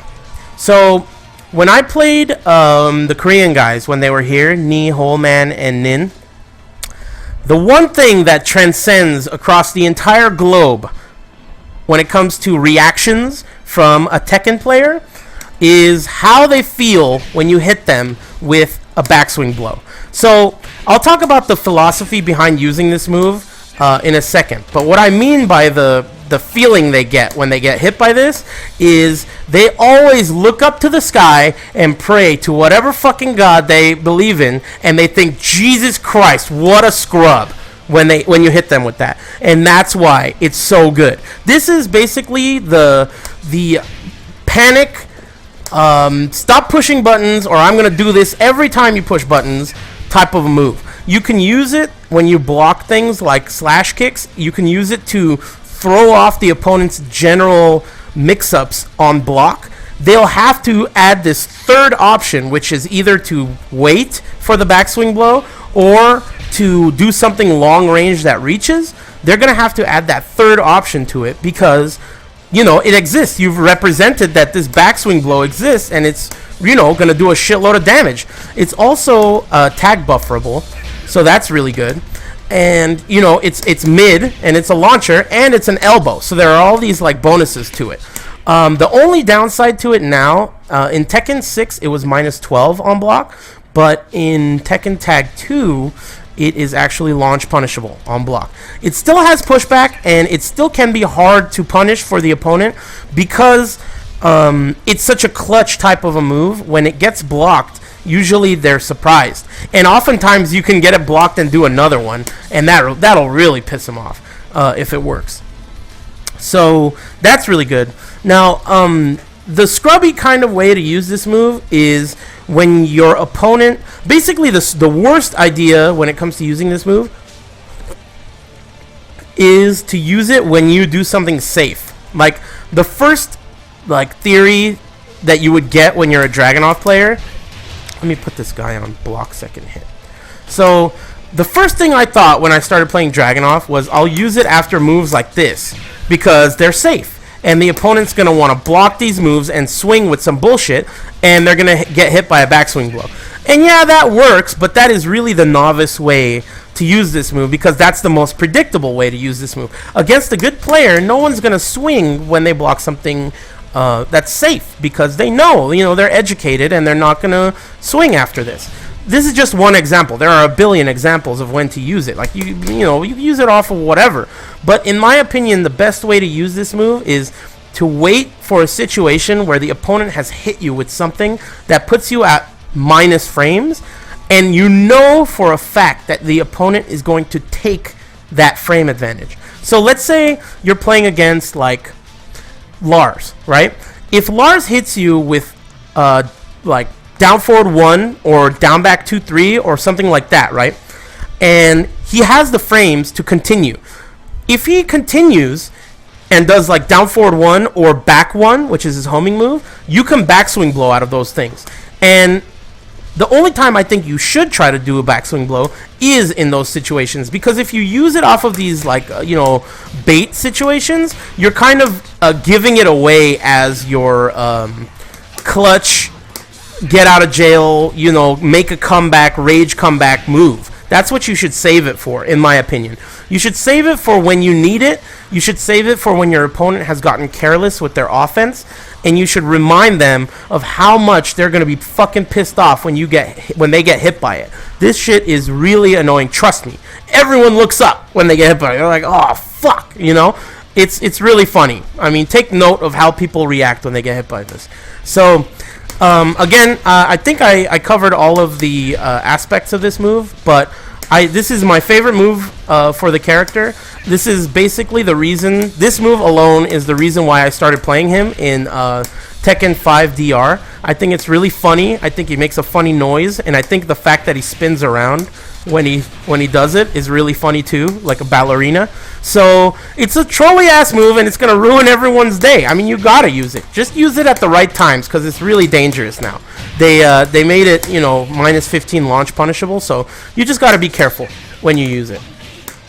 Dude, Charlie's right. Everyone looks up when they get hit by that. Even the Korean guys, when they got hit by it, they did the same shit that everyone here does when they get hit by it. They just look up like idiots. So anyway, that was super sick. I'm going to take another break because my voice is killing me, but I'll be back to finish off the move list, and then, you know what, there's so few moves left, I might as well just fucking finish it right now. Jesus Christ. Alright, I'm just going to finish it right now, and then I'll do wall game and stuff afterwards. Okay, so, last few moves. While driving too. This move, the reason I call it while driving too is originally when we translated in a Tekken's frame data for Tekken 6, when you translate their frame data, it comes up as while driving as opposed to while running. So while driving too is a very, very important move, essentially the most important move with Dragunov. It is +4 on block, and it's mid, and it's also a bound move. So it's really important. Let's see. How can I explain how to do it? I mean, instant while running in this game is just like every other character's instant while running. You just do it up close, and I, of course, fuck it up every time when I'm trying to explain it. There we go. Of course I'm going to fuck it up every time. Anyway, you get the point. Unbelievable. There we go. There we go.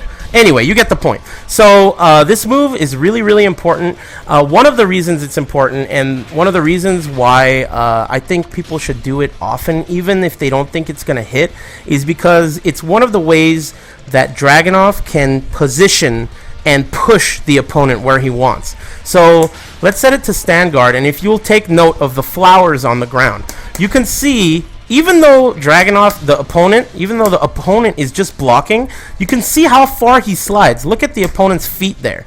So if the wall is, let's say, like 5 or 10 character distances behind your opponent, if you get them to block one of these, and then you get them to block another one immediately, which is not that hard to do, just like that, you are pushing them basically the entire stage length. You're pushing them around. And good players are not going to be swinging for no reason, So running 2 can be used for pushing your opponent towards the wall. And that's really, really good.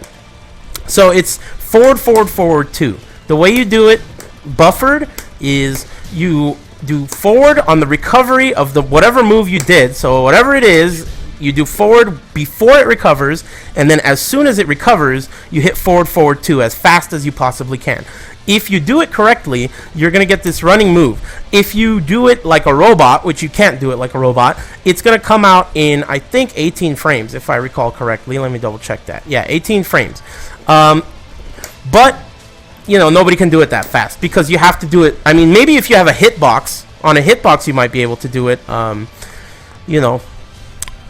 very easily. But at 18 frames, I mean. But, you know, otherwise, you got to just do it, practice it. It's really important. You have to be able to do it whenever you want it. And even if you're a really high success ratio, even the best players in the world, like Nobi, you see him get forward twos sometimes. So that's why I mentioned earlier, forward two is like running two's brother.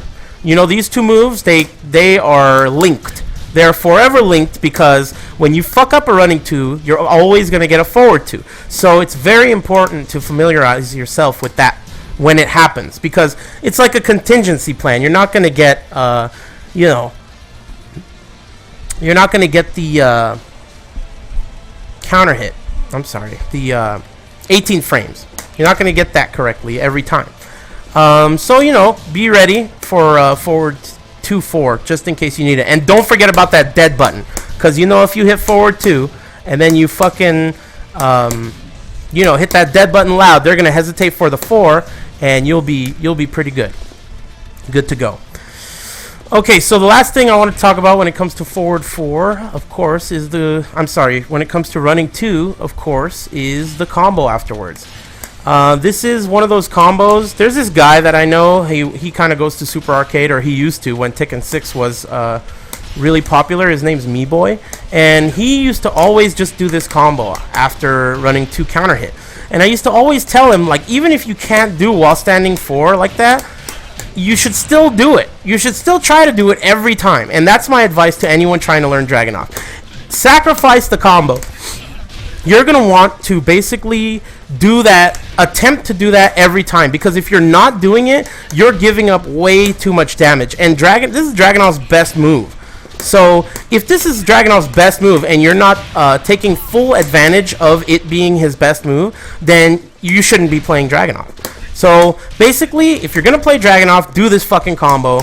If you're not doing the combo, don't play the character. If you really feel like you can't do it, you're fucking up big time. Because this is essentially the most important hard combo for this character that you need to know. I'm not a combo kind of a player. I don't like doing hard combos. But as I mentioned earlier, when they gave Dragunov this combo in Tekken 6, as soon as I saw that, I was like, motherfucker, dude. This character was hella easy before, and now I gotta do this hard-ass shit. But, you know, it's the way it is. You gotta do it. It's hard, but you gotta do it.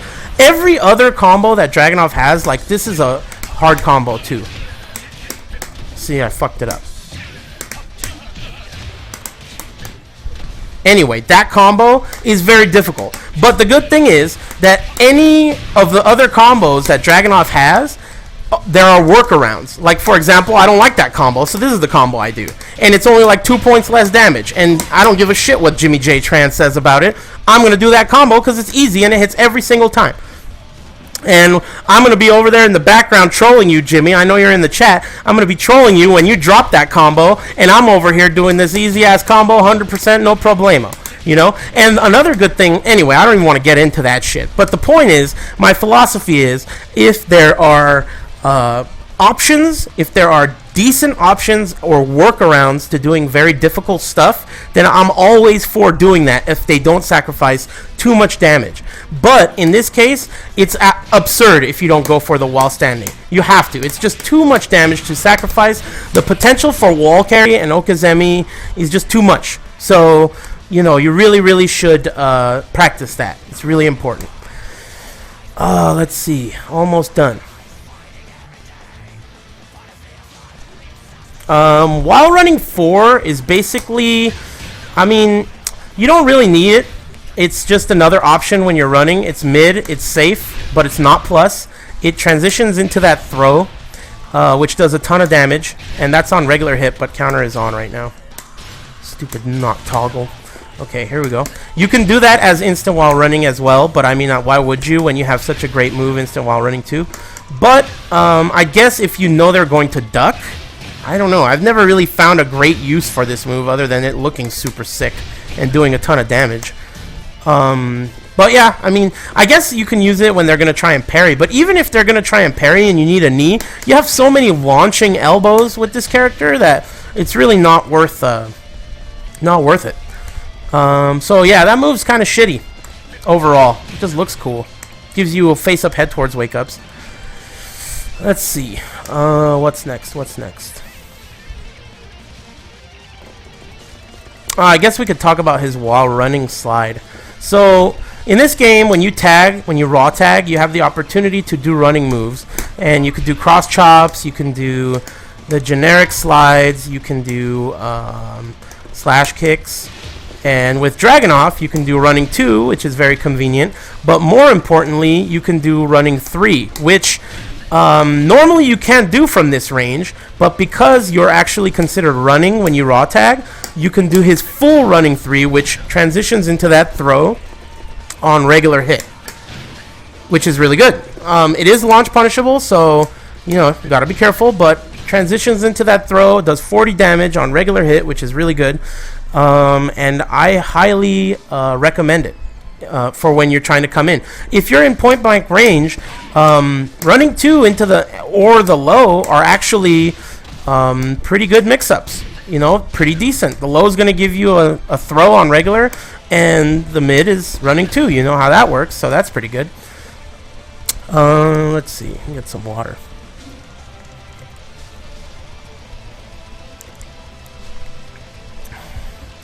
So I already talked about his while standing 1, while standing 1-2, while standing 1-3, and while standing 1+2. These are all 12-frame punishes. Each of them have their own use outside of 12-frame punishes. For example, I like to use while standing 1+2 as I ducked under a jab, but I didn't know it was going to be a jab, but I just saw it, and I just did it. So that's what I use because it has really good range, and you could just use it to punish failed high by the opponent.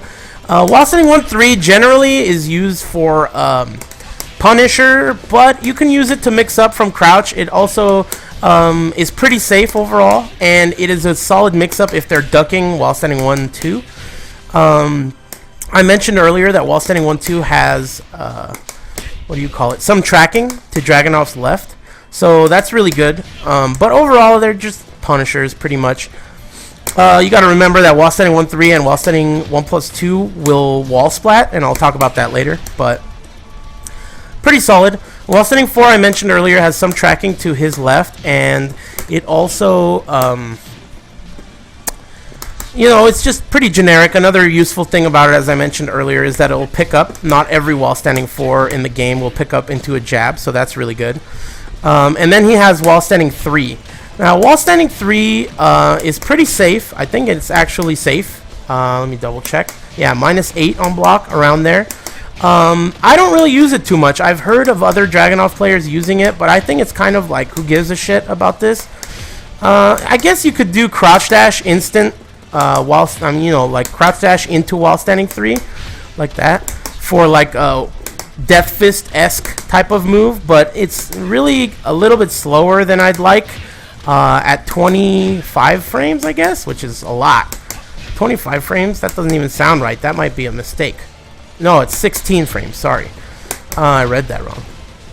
But yeah, 16 frames is still a little bit slow for my comfort, to be honest.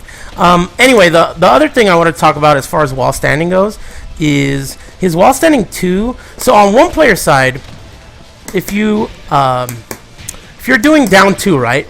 Down 2 is basically his primary poke. This is the best low he has. It's the only low he has that you can really abuse. It's unseeable.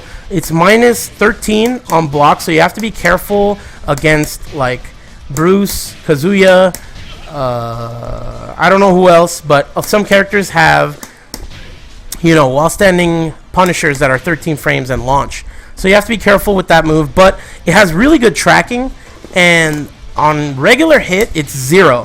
And you're left even frames with your opponent, and you're both in crouch.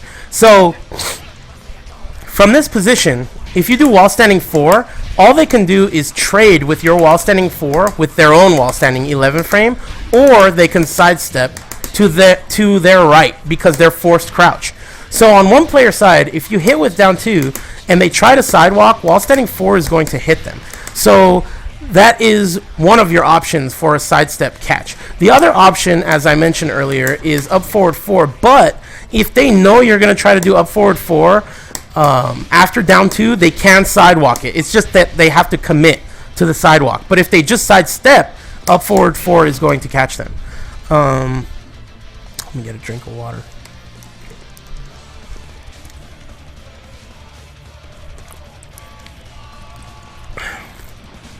So, because that only works on one player side, if you're on two player side, wall standing forward does not track to Dragunov's right. It only tracks to his left. And so for that reason, if you're on two player side and you hit with down one and the opponent decides to sidestep up, which is the only direction he can sidestep, you no longer can use wall standing 4 or up forward 4 to catch them in that direction, but you have wall standing 2. Wall standing 2 will track them in that direction, but it's minus 12 on block. So you have to be careful, you know, how it works. You have to be careful if they block it, and it's dangerous. So, that's why, that's one of the important things about down 2. But another thing I should mention is when down 2 counter hits, it has a different hit stun animation. So you can see that on regular hit, down 2, their leg moves to the back like that. But if it counter hits, their leg moves to the side like that. And that's how you tell if it counter hit, if you want to take advantage of the plus 4 frame advantage you get when you counter hit with down 2. So that's important. Let's see, where was I?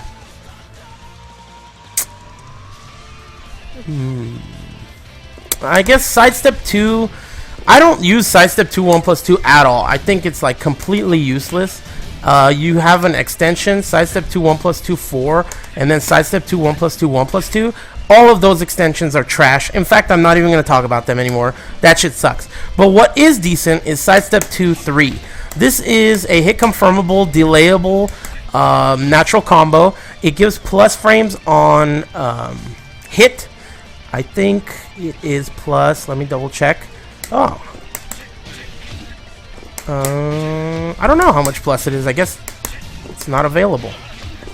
Maybe if someone in the chat knows how much plus this is, let me know. But I use it because what you could do is if you do sidestep 2, usually you don't use that move very often. So the opponent's like, what the fuck is this move? So if you delay the 3, they'll get counter hit by it very often. And if they do get counter hit by it, it changes. Let me see if I can even do this. Oh, there you go. It changes into that attack throw. And you can chase them down with wake-ups, back roll catches and shit. So that's really important and good. Let's see. The other string is super shitty. Sidestep 2 1+2 is just putrid. I don't think it's very good at all. I've never used it before, but maybe someone else uses it intentionally. That is. Let's see. Okay, so one thing I want to talk about, which will be kind of hard to show, is back turn down 3. Not that hard to show. Back turn down 3 is Dragunov's only back turn move that is non-generic. The good thing about it is that it's knockdown on regular hit, it's low, and it is only, I think, minus 11 on block, which is really good for a regular knockdown hit. The interesting thing about it is when it knocks down, this combo is semi-guaranteed, but it's not completely guaranteed. The way the opponent can escape it is they can just side roll, or actually that's the only way they can escape it, I think. If they side roll on the ground, let me see if this recently I talked to Jimmy J on the phone, and he was a little flabbergasted over why this happens, but it's old actually. This happened in the, oh, that's not gonna work. I don't think I could show it, but basically the good follow-up afterwards is down 2. The reason for that is because it's guaranteed no matter what, but if they side roll, the down 2 will not pick up. So this is the combo otherwise. This is the combo otherwise. While standing 4, down 4, 1, 3. But again, that is escapable if you side roll. Yeah, it's safe. Let's see, what's next? That's a really solid back turn move when you're going to try and do stuff like if you hit them to the wall and then let's say you bound and do something like 3-1, you could jump over, and if they tech roll, you get that option. You know, it's not the best thing in the world, little gimmicky, but it works on occasion. Yeah. One thing I want to talk about before I move on is his manual low parries. You'll see that on occasion I'll do this when I predict the low. The reason for that is that it just gives you a decent, solid, damaging throw. I'll show you what it looks like.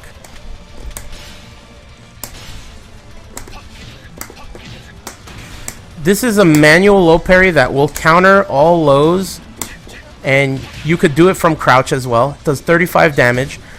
It's really good. I think it's really good for causing hesitation. So like, let's say you do forward 3 crouch dash, you can do something like that to make them hesitate, and then you continue your offense. So because you can do it from a roll dash, you can, you know, use it as like I kind of see this move. I've always saw manual low parries even when they were in Tekken Tag 1. I've seen them as kind of similar to a Soul Calibur guard cancel. Like, if you do A guard cancel or B guard cancel in Soul Calibur, you kind of use those to like make your opponent hesitate and, you know, try to get him to stand there for the rest of your offense. Now that's what I use this for. The added bonus is that it actually puts you in crouch, and that it will grab a low, arm or leg. It's going to transition into a low, low parry. Yeah, again, it's down forward 1+2. I don't know if I mentioned that, but it's pretty good. I mean, it's worth mentioning for Dragunov players. Let's see what's next. Almost done. Can't wait. Living Dead is when Dragunov is face down in any position. He can use 1+2 to crawl away like that. That's pretty unique, and you can use it to escape some combos which are otherwise completely guaranteed. You can use it to escape some ground throw setups that are otherwise guaranteed. And no, the low parry is not chickenable. You cannot chicken it. Let's see. The Living Dead, I can't put him in the face down position. Oh yeah, I can, I guess. Let's see. Position settings, player, face down front. There we go. So if you hit 1+2, 1+2, it transitions into his tackle, which is really good. This crawl animation, during that crawl animation, he's actually low enough to go under mids. So if a mid does not hit on the ground, is a relatively high hitting mid, you'll go under it with that. So sometimes, and I used to do this in DR more than I do now, but you could do that into wake-ups and go under their attempted wake-up mid and then get a shoulder. But I don't really do this that much anymore because now he has this transition into the tackle, which is your best bet overall because he stays low to the ground until the tackle hits. At no point in that is he like off the ground, you know? Like high off the ground. He's very low the whole time. You can also use I think you could use these. No, I guess not. That's kind of cheap. They should have done that. Let's see. What else can you do with this? Oh, you can use it when your feet are towards them to get away from the opponent. And if you do, let me change that. Face down feet. This will cut it. So let's say I just do that by itself. If you do it by itself, you recover fairly fast, but you don't really move very far. But if you do 1+2, 1+2, you actually create a lot more space, so you get further away from your opponent. However, since you are actually whiffing an attack to make that happen, which is the tackle, then since you're whiffing the attack, you're actually recovering. So look how long it takes to attack, while if you don't do the tackle, you're just quick to attack. See what I mean? So you could keep in mind that you can create a lot of space by using the tackle after Living Dead, or you could just do the short tackle and, you know, nail with that. That's basically the best way to use it overall. The only thing left that I haven't talked about is Dragunov's Stomp.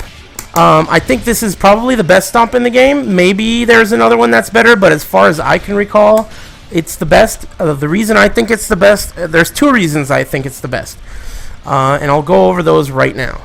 So I'm going to show you guys this scenario, and it will help me explain why his stomp is really good. So let's say the opponent gets hit by this combo and then stays down. You're going to dash up and do the stomp, right?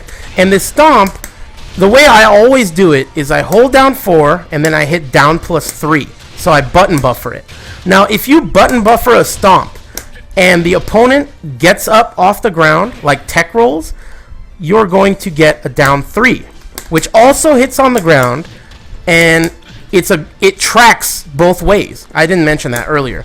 but down 3 has really good tracking to both sides. So especially in a tech roll situation, let's put tech roll on.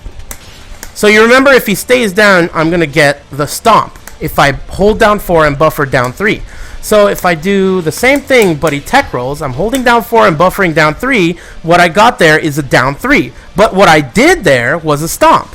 So basically, what I'm saying is, it's like an option select depending on what the opponent does. If I do up forward 4 into this combo and dash up and try a stomp, and he stays down, I'll get the stomp. But if he tech rolls after this, I will get a down 3. Even though I'm doing down 3 plus 4, I'll get a down 3. The down 3 is then going to force him to tech roll and crouch. After all of those, any scenario like this, dash up, that's going to force him to tech roll and crouch. So it's basically an option select for whether they stay down or whether they tech roll. Now this situation works exceptionally well at the wall when a stomp is really, really effective. And I'll show you that later when I get into that. But basically, this is the reason why his stomp is so good, in my opinion. Down 3 complements his stomp really well because it also hits on the ground, and it comes out if they stand. So if the stomp isn't going to come out, then this down 3 is going to come out, and basically it's getting the same job done when it comes to Okazemi, which is really good. The last thing that I have to mention is, if for the rare occasion the stomp actually comes out, but the opponent stands up and blocks the stomp, which does happen, just like everyone else's stomp, the stomp itself is only minus 11 on block. That is pretty rare for a stomp. Some stomps are launch punishable. This guy's is launch punishable, and the other ones in the game that are like Fangs, his is minus 13. I think Get a Stomp for Heihachi is minus 13, or even possibly launch punishable. So basically, it's a really good stomp, really great stomp. I think that covers every move. Oh yeah, I have a couple more left. But you know what? I'm not going to talk about them right now because my throat hurts. Alright, so after going back and watching my own tutorial, I realized that I missed a couple of really important things. And once you realize that I missed these things, you're going to think that I'm a total retard. But the thing is that remembering all this shit off the top of your off the top of your head without an outline can be difficult. So here are the things that I missed. I forgot to talk about his Bunker Buster elbow. So let me turn off counter hit and I'll talk about that. So this elbow is really important. First of all, it's a great mid poke. It's a bound move, even though you don't ever use it in any of your combos as a bound move, because everything else, it's like obsolete in every situation. It still is an added bonus because it is a bound move. On top of that, it's mid. It's 0 on block, but because they are enforced crouch on block, a 1-2-1 is uninterruptible, because while standing 4s are 11 frames and a standing 1 is 10 frames. So down 1 into 1 and 1-2-1 is a really good string, and because of that, you know, you can do other stuff as well. On hit, it is I'm not sure exactly how much frames you get, but it's a ton. So you get a great mix-up, and a lot of the time people will duck afterwards, so you could just pummel them over and over until they block it, and once they block it, then you can switch up your you know offense into a 1-2-1 or whatever. Another important thing about this, I think I should mention about this move, is you should always keep it in mind when you're playing against a character that has a parry. Characters like Asuka, or Oscar, as we like to call her, who like to parry a lot or set you up to bait you into parries. This is a safe-ish retaliation for stuff like that in Poke Wars, because it's an elbow and it's actually, you know, in a lot of ways it's pretty safe. On block it's pretty good, and on hit it's very good. So definitely worth remembering. Important move. Now you guys are going to really laugh when you hear that I forgot about this shit, but I completely forgot to talk about every single crouch dash move that he has. So let's talk about that. First of all, He has a roll dash, which is not a standard crouch dash like a Mishima. This crouch dash ends standing unless you hold down forward. So normally it ends standing. Out of crouch dash, he has crouch dash 1. I used to use this move a lot more, but I find that it is approximately the same in application as forward 1+2. It does give more damage, and it is attack bufferable. So that is something that forward 1+2 definitely does not have.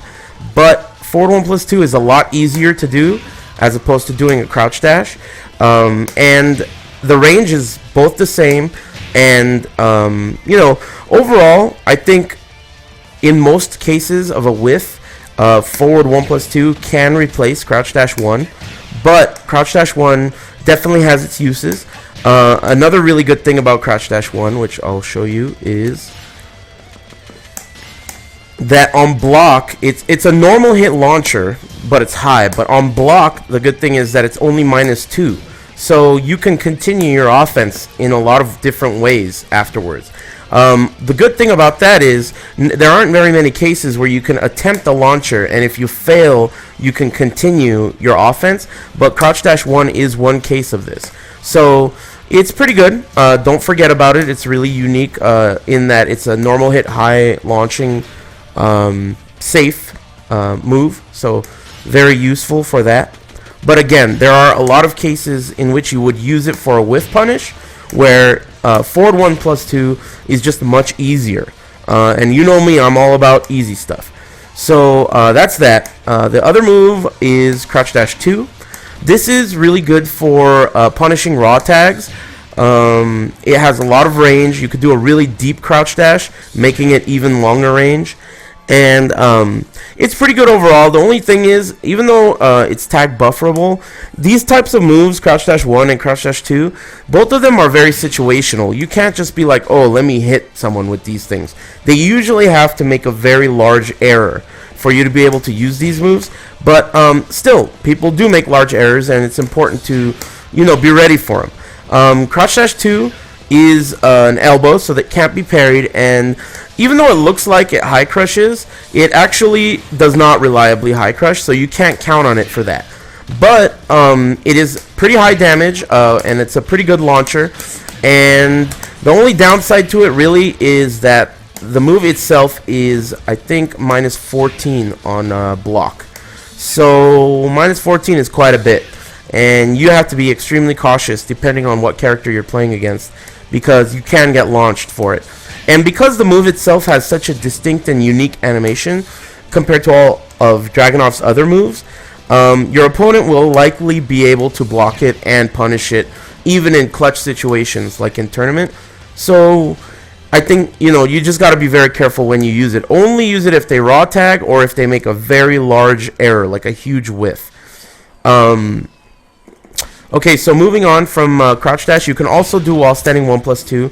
The interesting thing about this move is, if done perfectly, it's 14 frames. So I mentioned earlier, Dragunov's 14 frame punishers are really shitty. His forward 4-4 is really weak, though you have to use it at times. And his back 3 is also relatively weak, considering some characters have really good launchers and shit. But if you feel that you are confident in your execution of this move, it is possible to do it in 14 frames.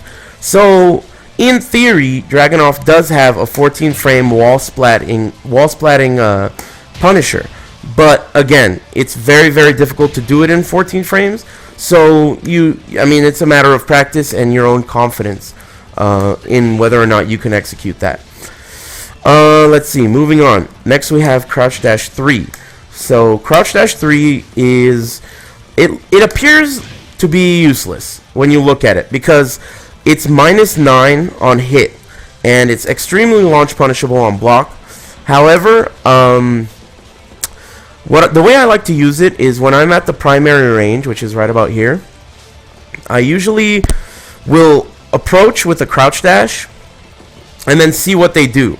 I'll just crouch dash in and then see what they do, And then, especially if you hit with forward 3 and crouch dash down forward, when you do that, you can see what they do and then sidestep after. And if you realize that they're never ducking, basically this becomes a free low.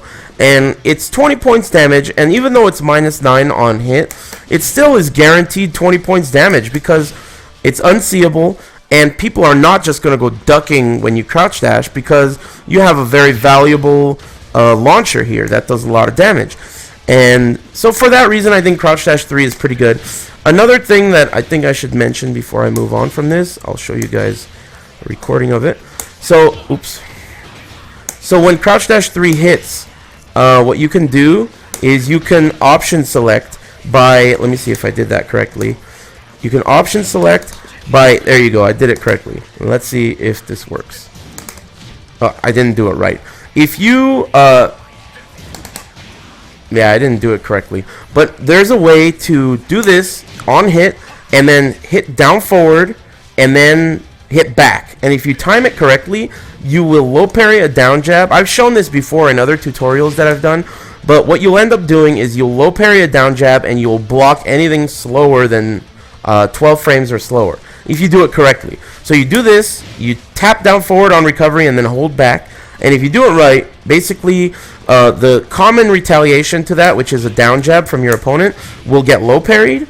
And then anything else they try to do afterwards will get blocked.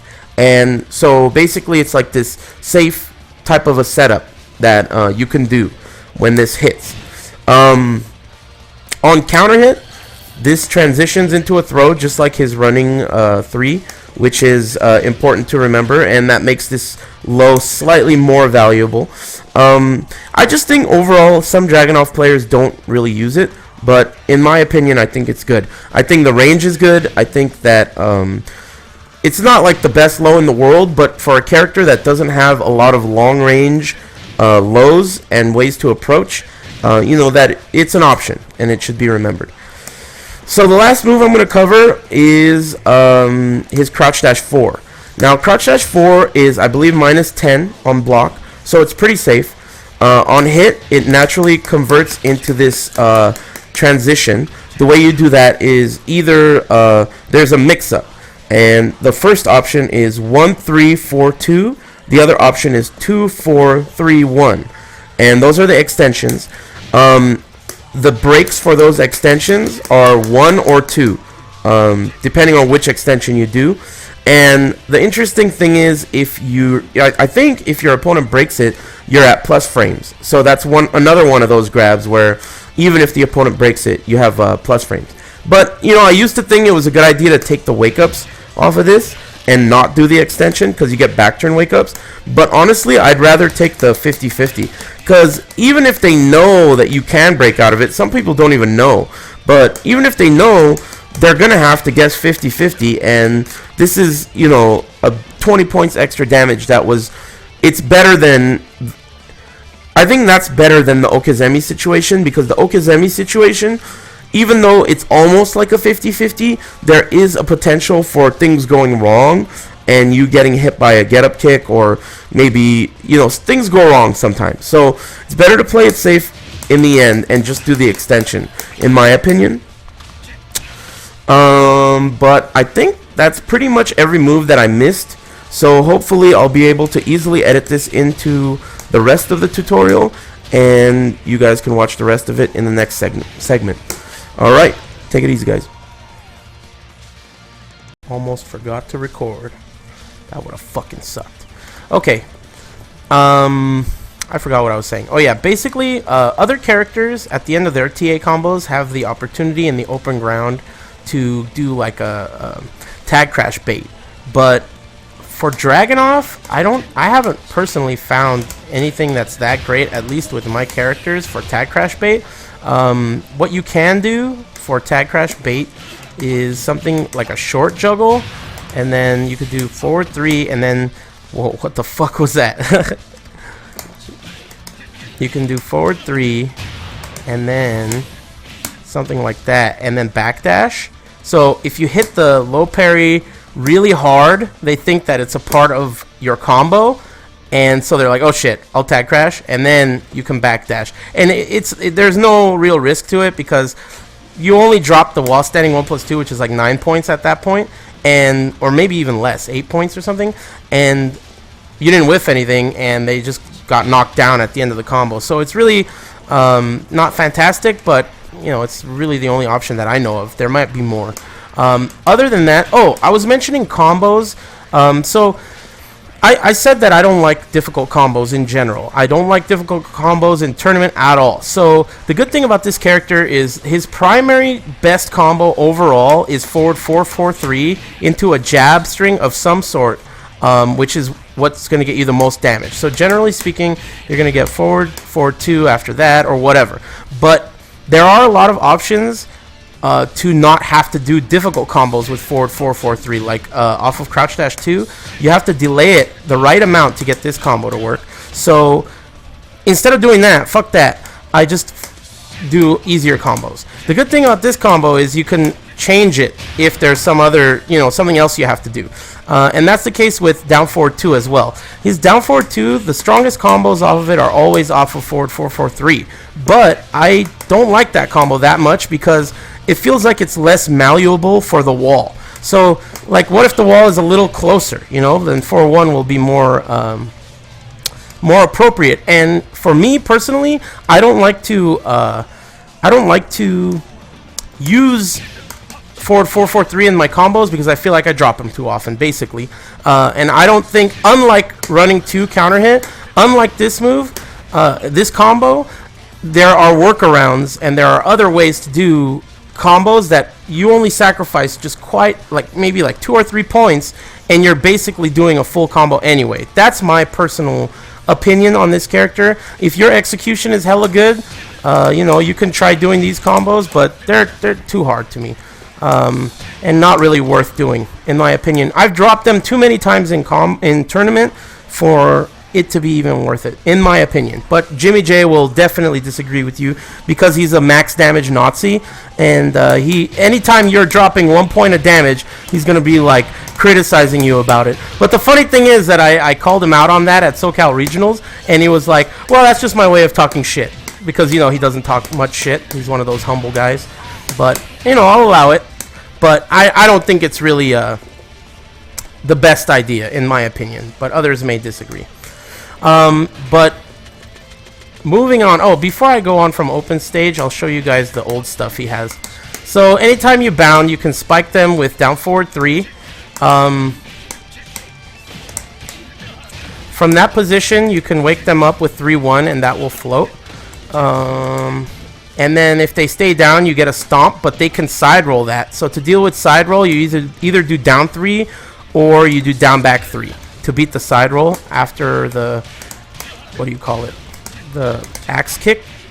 But other than that, there isn't really that much to talk about in open ground, but I'll talk about some of his wall stuff right now. And then hopefully I'll wrap up.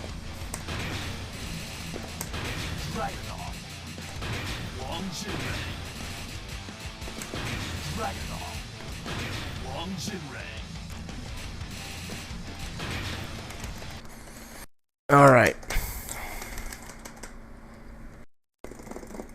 Get ready for the next battle.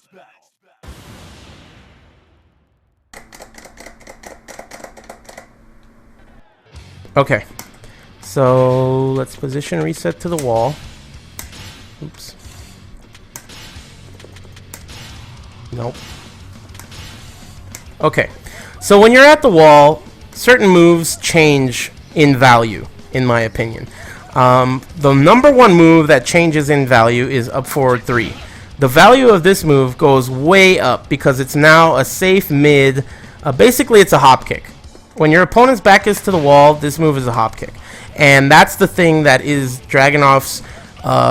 my biggest complaint about the character is that he doesn't have a hop kick. But when there's a wall, you can always use up forward 3 as your wall splat, low crush, relatively fast mid, which is really good. Now, if, let's say, the opponent blocks it, this is one of those things that I think takes a very long time to figure out, but once you figure it out, this move has some unique applications. So when you're up close and you block it, it's like whatever, it's safe, but nothing really noteworthy, other than the fact that it's safe. So if the opponent thinks that it's not safe, or they decide that they're going to stick something out, you have the opportunity to either sidewalk. Usually you want to sidewalk to your right, because the move itself kind of has the tendency of pushing them a little bit to your left, or you can duck if they're going to jab. Very frequently people will jab after that, because it looks like a hop kick and it looks like it's -10. But the unique thing about this move is that if you get them to block it shallow, you can see how Dragunov, almost while he's in midair, he moves backwards. Instead of moving back forward, he moves backwards. And what you can do there is you can backdash. That's really, really effective, because if you are, after a while, you'll begin to recognize these things. It's really subtle, and the good thing about it is that your opponent is not going to recognize it, because they're not a Dragunov player. So to them, you're just, using this move. But when you see it, when you actually are visually looking, and you see Dragunov kind of go back a little bit like that, you can see it's super weird. Let me see if... see how he comes back? Like, instead of moving forward, he pops back to where he was when he started. That's really good. And for that situation, you can backdash and then forward 1+2 or whatever back into the wall. 4-4-2 or whatever you want. That's a good setup. So for that reason, I think that up forward 3 is an extremely valuable move near the wall. And as soon as you're near the wall, you should be thinking about this move. Where can you fit it into your offense? Really, really important move. Another move that grows in value at the wall is back 4-3, because it now is a mid launcher. But you have to be very careful, because as I said earlier, the second hit is high. Now, opponents are less inclined to duck the second hit when their back is to the wall, just because they're more worried about dealing with back 4-2-1 and the potential of having eating the damage and getting a -9 with their back to the wall. So because of that, it's less likely for them to duck the second hit of this, but they will duck it on occasion. So you still have to be very careful, just like you are all the time. But it is super important to use this move at the wall, especially if you get them to block a running 2 at the wall, because the second hit of back 4-3 tracks really well. So even if they try to sidestep, the second hit will catch them. And it is 15 frames, so at +4, the only way for them to get out of this is if they stick out something that's 11 frames or faster, which is very rare for someone who just blocked a running 2 with their back to the wall. So running 2, extremely important for moving your opponent to the wall. I'll show you what that looks like. I mentioned earlier that running 2, if they block it, a lot of time you see people like Nobi or any Dragunov player, you'll see them do multiple running 2s over and over. And you think, okay, that he's pressuring, but that's not the only reason to do it. The other reason to do it, if I can fucking do it, is to push the opponent. Look at how much I'm pushing him. This is the neutral position. Just 2 of them pushes him so far. Look at that. That's like a quarter of the screen. One more and they're already at the wall. So that's one reason to use running 2 over and over. And usually the opponent, if they're really good, like defensively, if they're solid, they're not usually going to stick stuff out after running 2. So you can use it multiple times to push them where you want them to go. You can reposition and then running 2. You can sidewalk and then running 2, whatever. And that's a good way to kind of push them around. So once you get them to the wall, which is your primary goal overall, because I think that Dragunov is like 10 times better with the wall than he is without in open stages. Once you get them to the wall, that's when you start implementing those mix-ups that I was just talking about. If they try to down 1 or something, they're totally fucked, So that brings me to the rest of his wall game. Let's see where to begin. So I'll make him just stand up, and if the wall is to your right, up forward 4 becomes extremely valuable, because it is now a low crushing mid safe launcher, and you have to do instant while standing to combo off of it. Just like I said earlier, one of the only things that you really need to learn how to do as far as technical techniques go is instant while standing with Dragunov. Other than that, he's a pretty easy character. Other than while running and instant wall standing. There are a couple crouch cancel scenarios, but overall, well, those are the only technical things you need to learn. And again, up forward 4, really valuable when the wall is to your right. Now, let's see.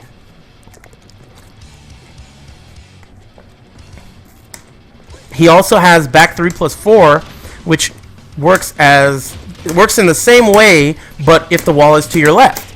So that's how that works. You can also get that same scenario to work if you counter hit with the second hit of while standing. Wow, that doesn't knock down if it hits their side. That's news to me. If you hit with the second hit on counter hit of this shit, you can do the same thing. It's any kind of move that gives you that rollover type of thing. You're going to be able to do this if the wall is to the corresponding side of your character. So that's really good. Those are all important things to remember. Let's see. Oh, let me show you guys what to do when your back is to the wall. Status player, no.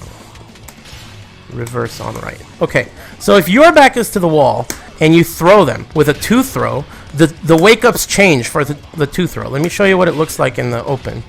So the 2 throw normally leaves you extremely far away. Look how far I am. But if your back is to the wall, there's no space to create there. From this position, you get wake-ups at the wall. If they try to quick stand, you get that shit to hit, and then you get that, basically.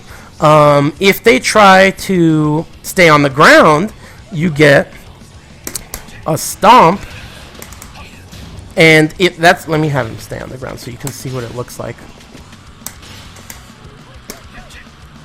So from this position, if you get a stomp, you could do another stomp over and over again until they decide to get up. So the mix-up is, you do this shit, and then either you're going to do back 2 to wake them up, or stomp. And you keep doing stomps until they try to wake up, or tech roll. That's basically the good mix-up.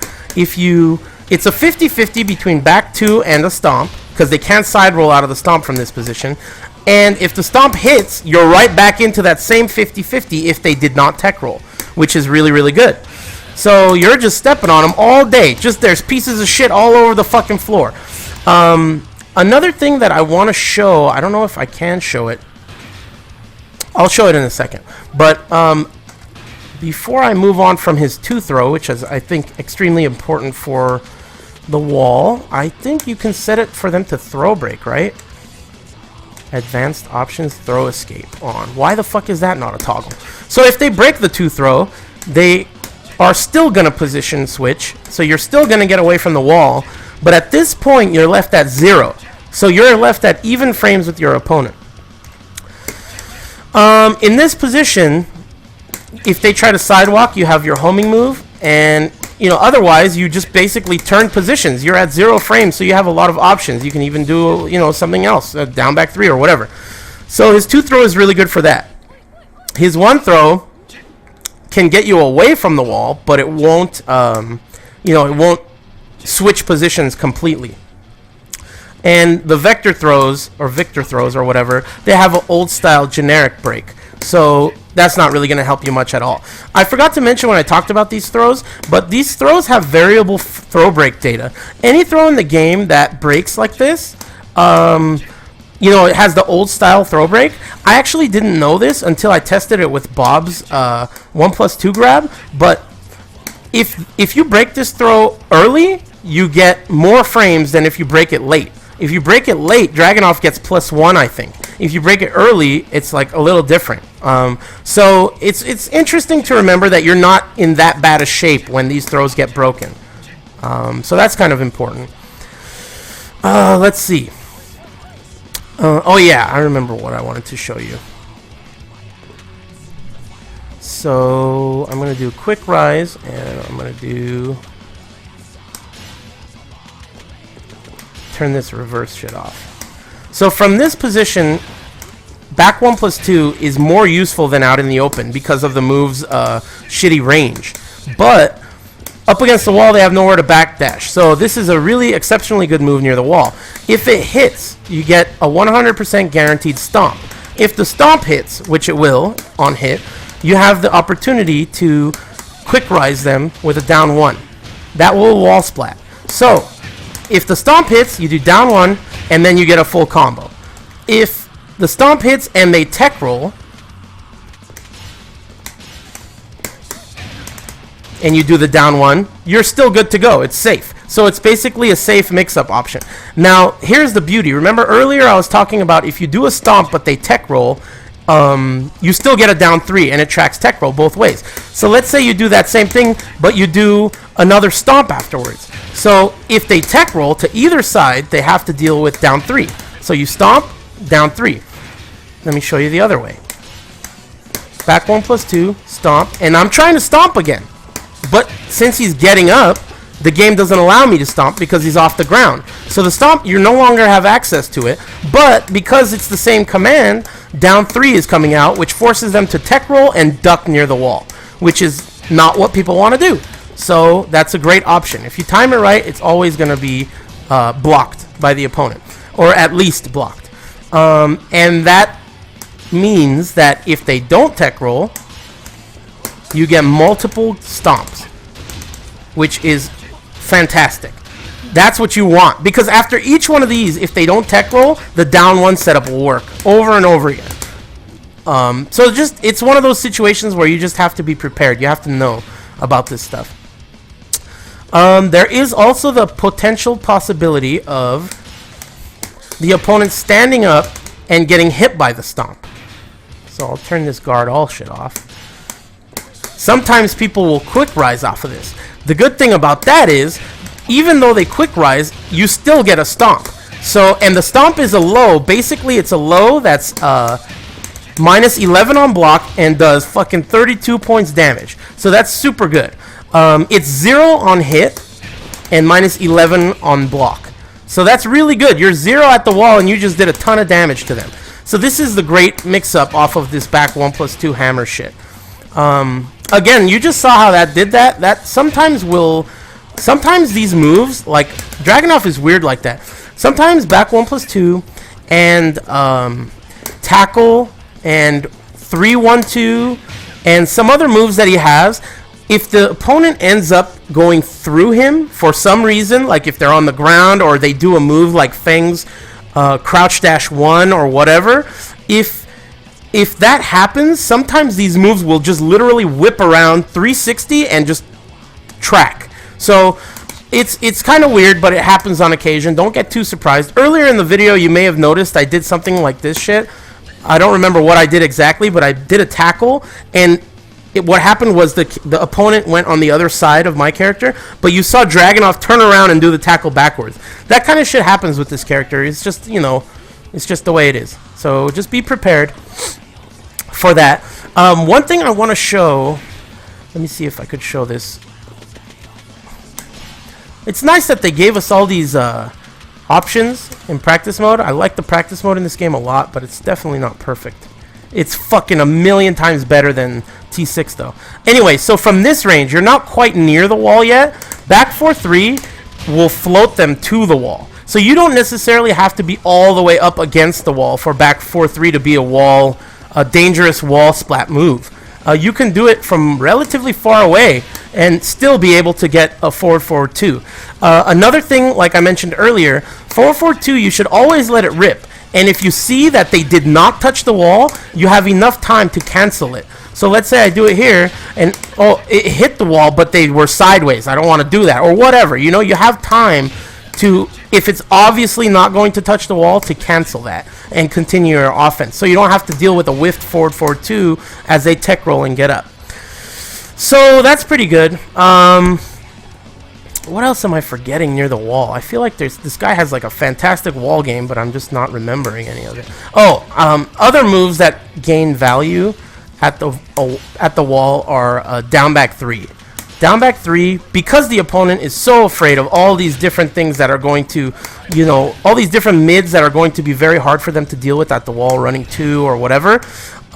Because of that, they are less inclined to duck down back 3. And as I said earlier, I honestly think that down back 3 is on the fucking cusp of being unseeable in this game. And that's because of the 1 frame of lag that the game now has. So this one frame of lag really improves this move, and if you're gonna have one move improved, it's gonna be the low knockdown move. So that's a really decent unintentional buff that Dragunov got, especially at the wall.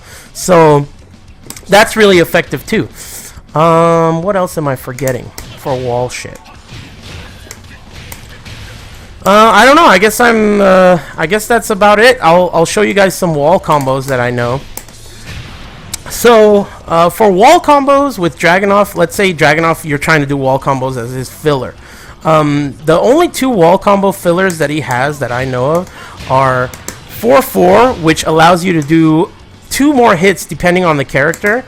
So you can do 4-4 and then down back 1 and then Death Fist, which will hit if you do it right. I promise. Whatever. It fucking hits, I swear. And then you also can do forward 3 crouch cancel stuff in your wall combo. In my opinion, especially in tournament, these things are way more inconsistent. That drives me fucking crazy. But it exists. And, oh, Dragunov, you can't do it against him. I remember now. He's too tall, so you can't even do that against him because the first hit of the TA is going to bring him too low. But, let me see. I'll have it tag assault or tag crash.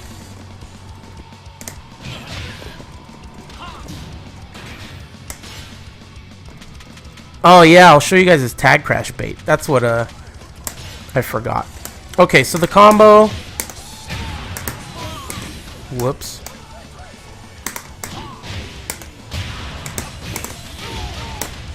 So that's that combo.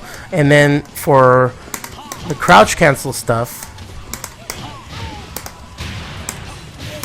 you can do that kind of stuff. Or you can go for a sandwich combo, which is unreliable, but on occasion it works.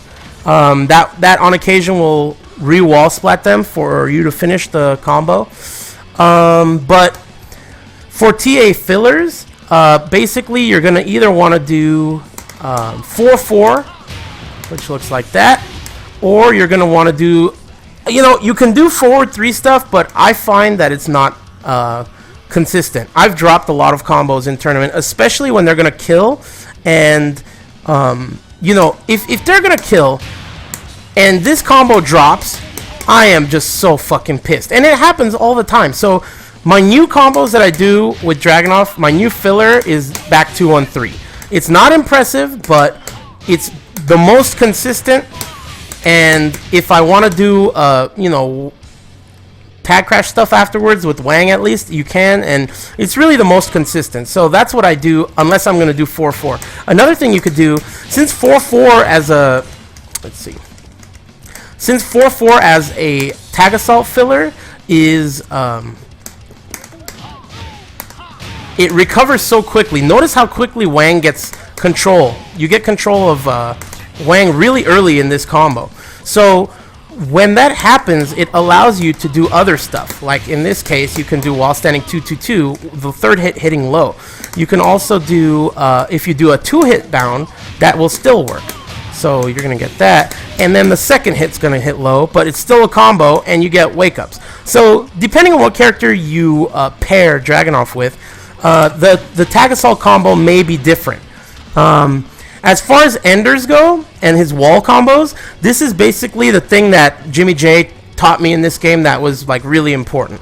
So in Tekken 6, as a Dragunov player, basically as a player of any character, I didn't really give a shit about learning the wall combo system because I never really needed to. All I had to do was look at what other good players were doing, and when I was learning the game, I just copied what they were doing. But in this game, the wall combo system is so absurd, and you have to be able to, like, manipulate it so much that it's really important that you learn, at least to some extent, how the wall combo system works. Now, in the case of Dragunov, apparently, and this is all relayed from Jimmy J Tran, Princess Jimmy J Tran.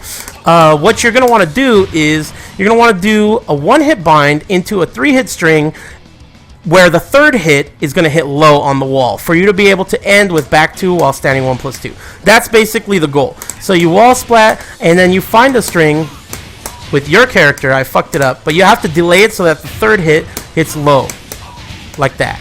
And then you can get back 2 while standing 1+2 on there. The back 2 has to pick up off of a low hit on the wall.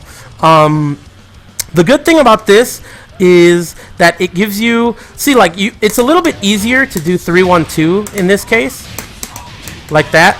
But the reason 3-1-2 is not favorable is because if you fuck it up and they tech roll, because I just fucked it up a minute ago, if you fuck it up and they tech roll, you're in big trouble. Oops, doing it the wrong way.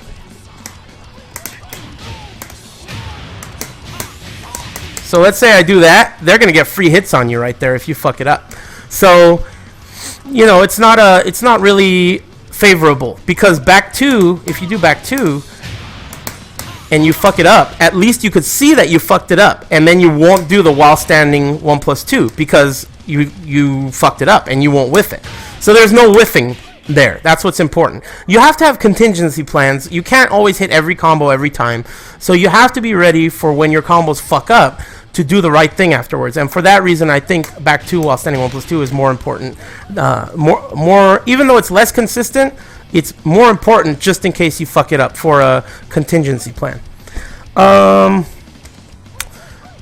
Okay. So if I want to bait out a tag crash, you can do on male characters, and again, I didn't know about this until Jimmy J. Tran told me about it, but for male characters, you can use that because it works on male characters. But on female characters, apparently it does not work, which is really lame. I could have sworn it worked on some female characters, but I guess not. So let's turn Tag Crash on, and I will show you how you can punish it.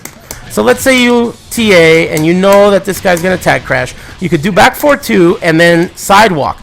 But when you sidewalk, Dragunov, unlike most other characters have like a string or something that they can do from the back that yields like really good damage from a back turned opponent. But Dragunov doesn't really have like a back turn launcher that's really that impressive. So what you're going to want to do is you're going to want to chase down the opponent and hit them with back 2 like that, or you're going to want to hit them with the 10 string. Well, not the 10 string, the 8 string or whatever the fuck it is. So let me show you what that looks like. Like that.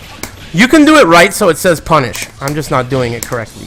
But you can basically end that combo with whatever you want. And, I mean, not whatever you want, but if you anticipate that they're going to tag crash, you just need to end the combo with something that recovers relatively quickly, and then sidewalk, and then you get that on their back. Not the whole 10 string, but I'll show it to you.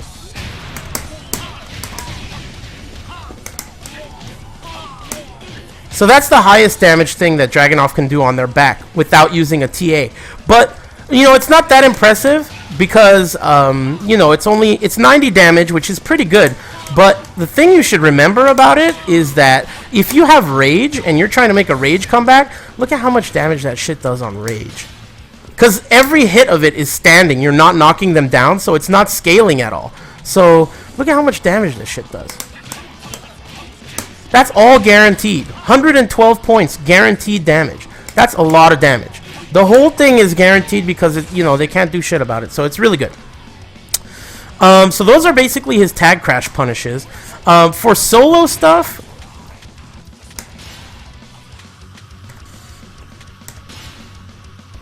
it's not that impressive compared to what the fuck? Rage. Okay, so compared to T6, basically the same stuff. I prefer to do. So if you need Max Danny, which you wouldn't do in this game unless you're retarded. I guess like if you hit them at the wall initially, but I don't know. At the wall, I seem to always think TA is a good idea, only because usually by the time you get them to the wall, you've done some damage. So the TA combo is going to put them over the threshold of receiving rage anyway. So you might as well do it, you know. But if you, for any reason, don't, this is his standard typical wall combo, and then what I prefer is to bound and then do wake-ups with back 4-2. The mix-up is very similar to the mix-ups I showed you earlier with stomps. I'll show them to you again. Turn tag crash off. So from this position, oops, and such a force of habit, like I said.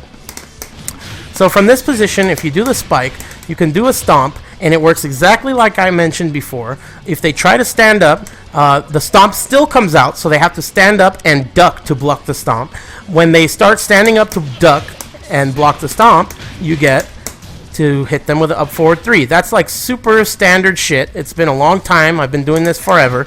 But this is a really good mix-up at the wall. It works really well on most opponents, even top-level opponents, because there isn't really much they can do about it but guess. It's really simple as that. They have to guess.